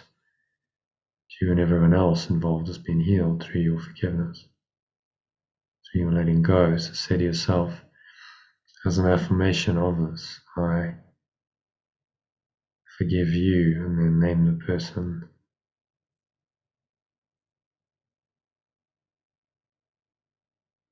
And I am forgiven. Because I forgive, I am forgiven. That's how it works. As I give, I receive. So I forgive you, and name the person or people, and I'm forgiven completely. All is forgiven and released. Exhale on that. Have a sense of just dropping it away. Letting it all go.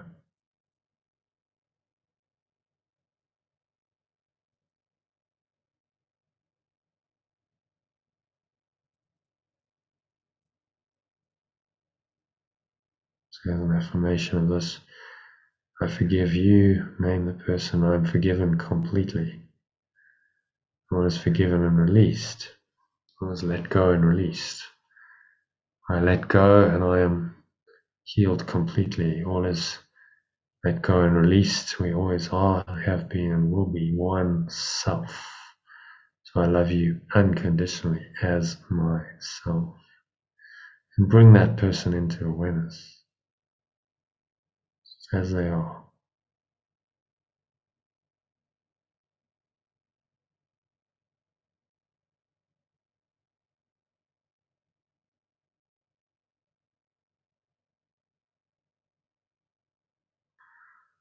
Just bask in this freedom of oneness. This is what forgiveness leads to. And go leads to oneness. So there's no separation in your mind. No separate bodies, no separate brothers and sisters with separate ideas and minds and identities and goals, dreams and ambitions, and fears, all of that. When you forgive and you release completely, you realize the underlying truth beneath all that is that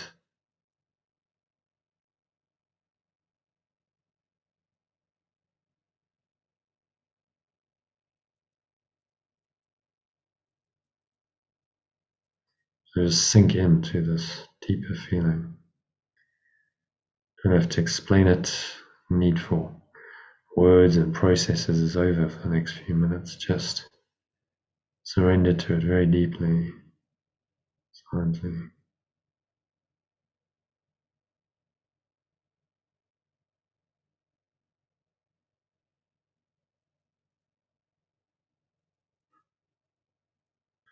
Nowhere else to go, nothing else to do, nothing else to think about. Just breathe, relax, be still.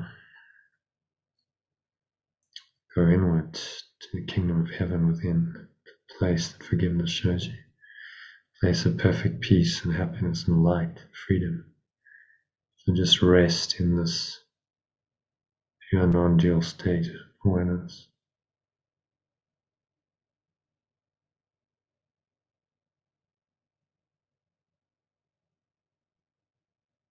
Sinking deeper and deeper with each breath into the stillness and the silence that forgiveness brings.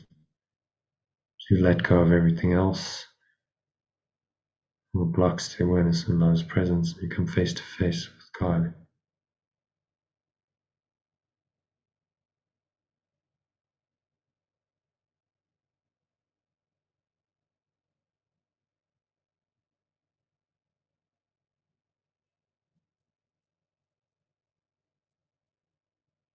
Just sinking inward, deeper and deeper with each breath. Observe the breath flowing in and out through your nostrils. Just let go completely, hold on to nothing. Go into the void, to the place of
and if any remaining thoughts come in related to the situation that are disturbing to your peace, or grievance, upset, maybe just a miniature version of this 10-step process. All you need to do is acknowledge them. Yes, this, there, and it's not pleasant, it's not in alignment, so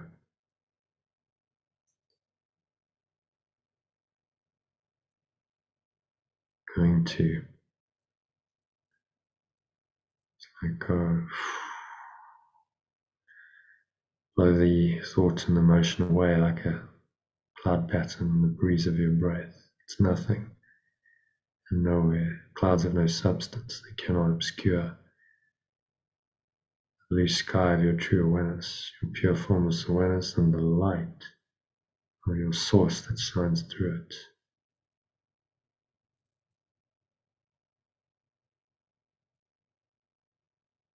So just sink into that light of the truth, your pure formless awareness of perfect love. There's nowhere else to go, nothing else to do, nothing else to think about.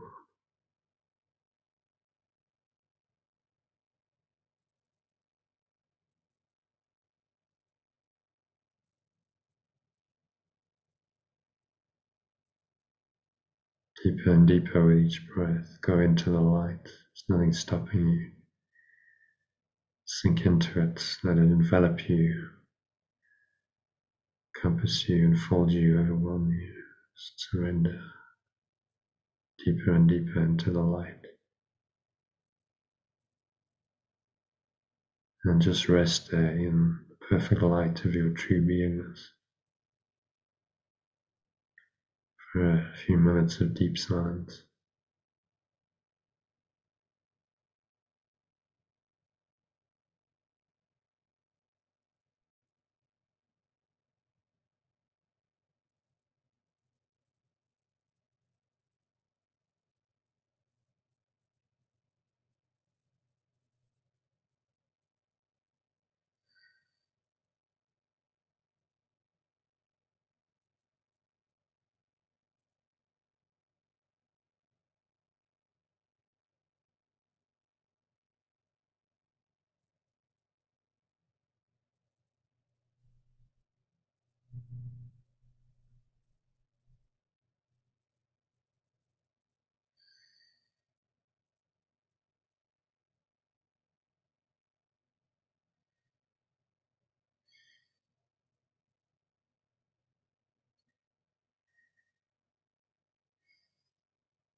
So just very gently coming back to an awareness of the body and the breath and the senses and the world. And on the count of 3, you know, open your eyes. So 1, just breathing in, noticing how the stomach rises and the chest rises and the subtle flow of air in through the nostrils. Pausing at the top of the inhale, smile, check in with your mind. Scanning your mind, noticing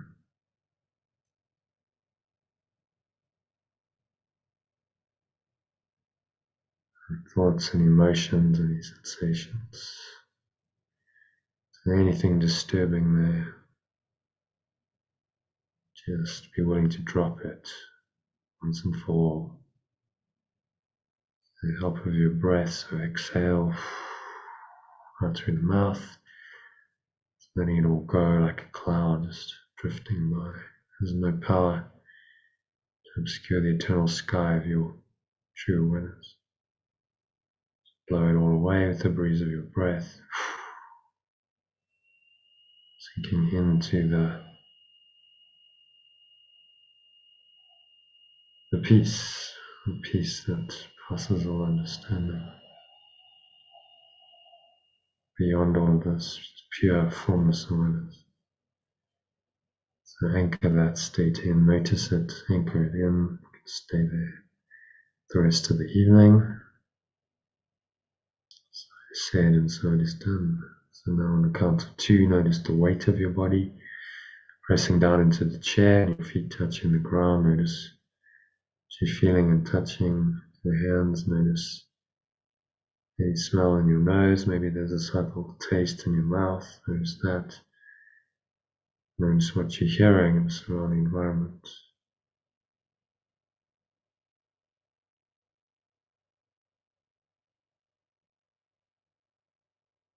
Noticing all these things in a very clear, calm, present way, so you don't have to name or judge or label any sense perceptions. You just notice without judgment. So this is the state of pure formless awareness.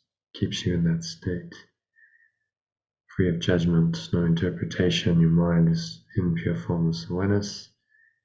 That is where the peace of God comes from. You don't judge the world, you simply rise above it.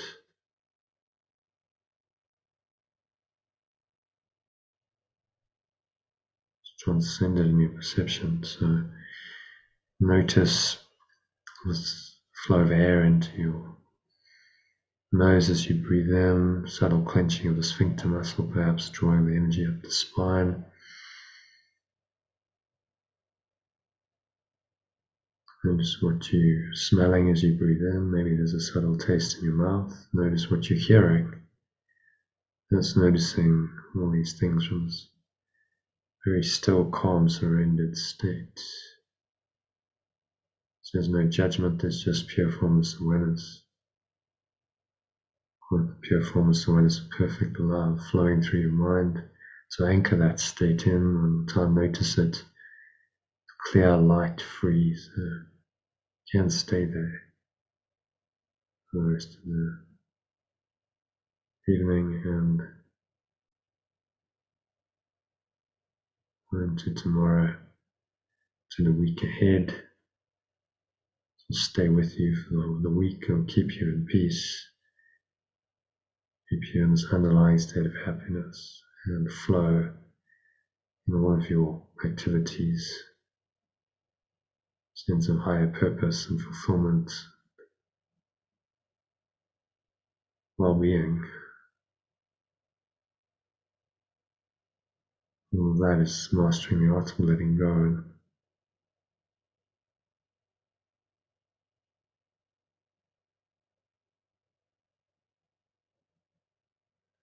So when you're ready on the count of 3, gently open your eyes. Just take a minute to look around, coming this deep meditation state back into full sensory perception. So you're looking at the world around you in this very clear, light way. So try not to judge or label anything you see.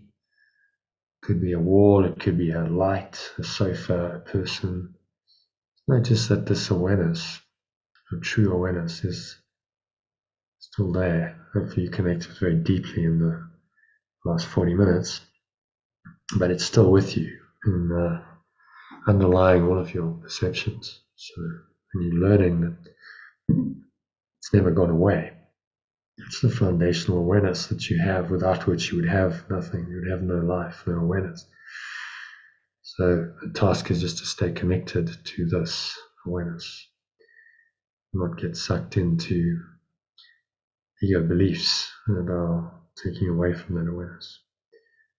So I hope this meditation has helped you to do that, and I will send you the recording as well as the written instructions. I have a worksheet, these instructions that you can work through, so it's quite a nice tool that some people have used to help them to let go of deep-seated stuff. So I'll send you that as a gift after this on Telegram and on email tomorrow.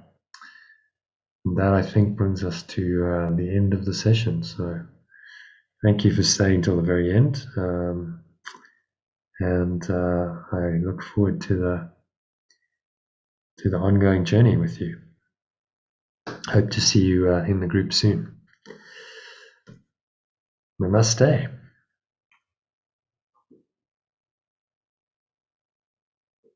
So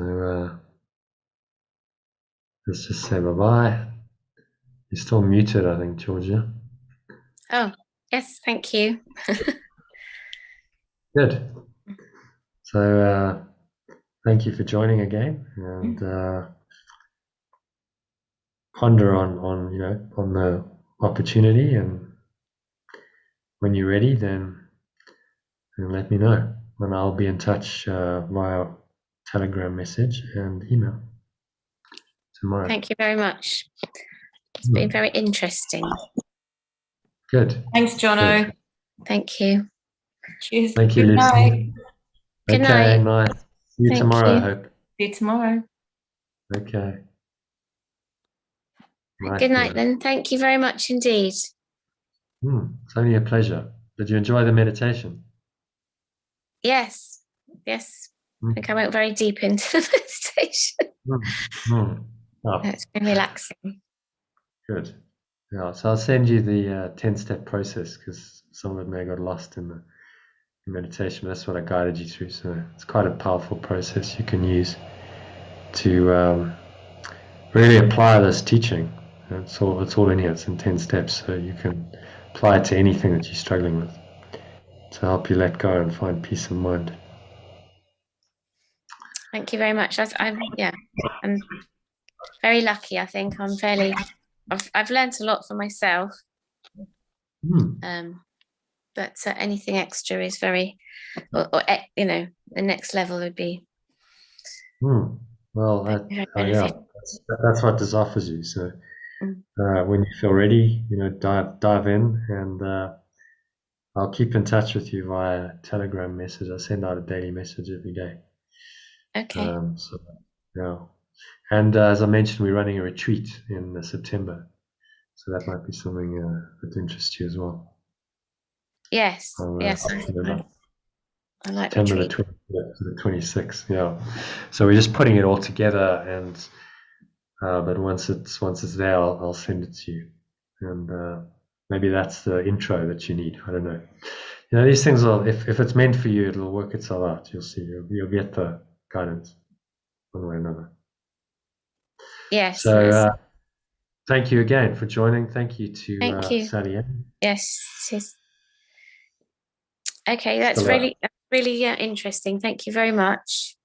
Okay. And yes, I will look forward to hearing more or seeing your message. And I need to go to bed now, I have to say. Yeah. Well, it's getting quite late there. It's late, yeah. So sleep well, and you're most welcome to join some of the sessions in the week. So I send them out on Telegram. So if you'd like to join and have one of our live sessions, I won't count that as starting your free trial. Give it a go and see if it resonates. So we've got one on Tuesday evening. Okay. Tuesday evening. Okay. Tuesday evening, 7:30. Join us if you can. Right. Lovely. Okay. Thank you very much. Hope you sleep well too. Okay. Yeah. Good night. Yeah. Night. Bye.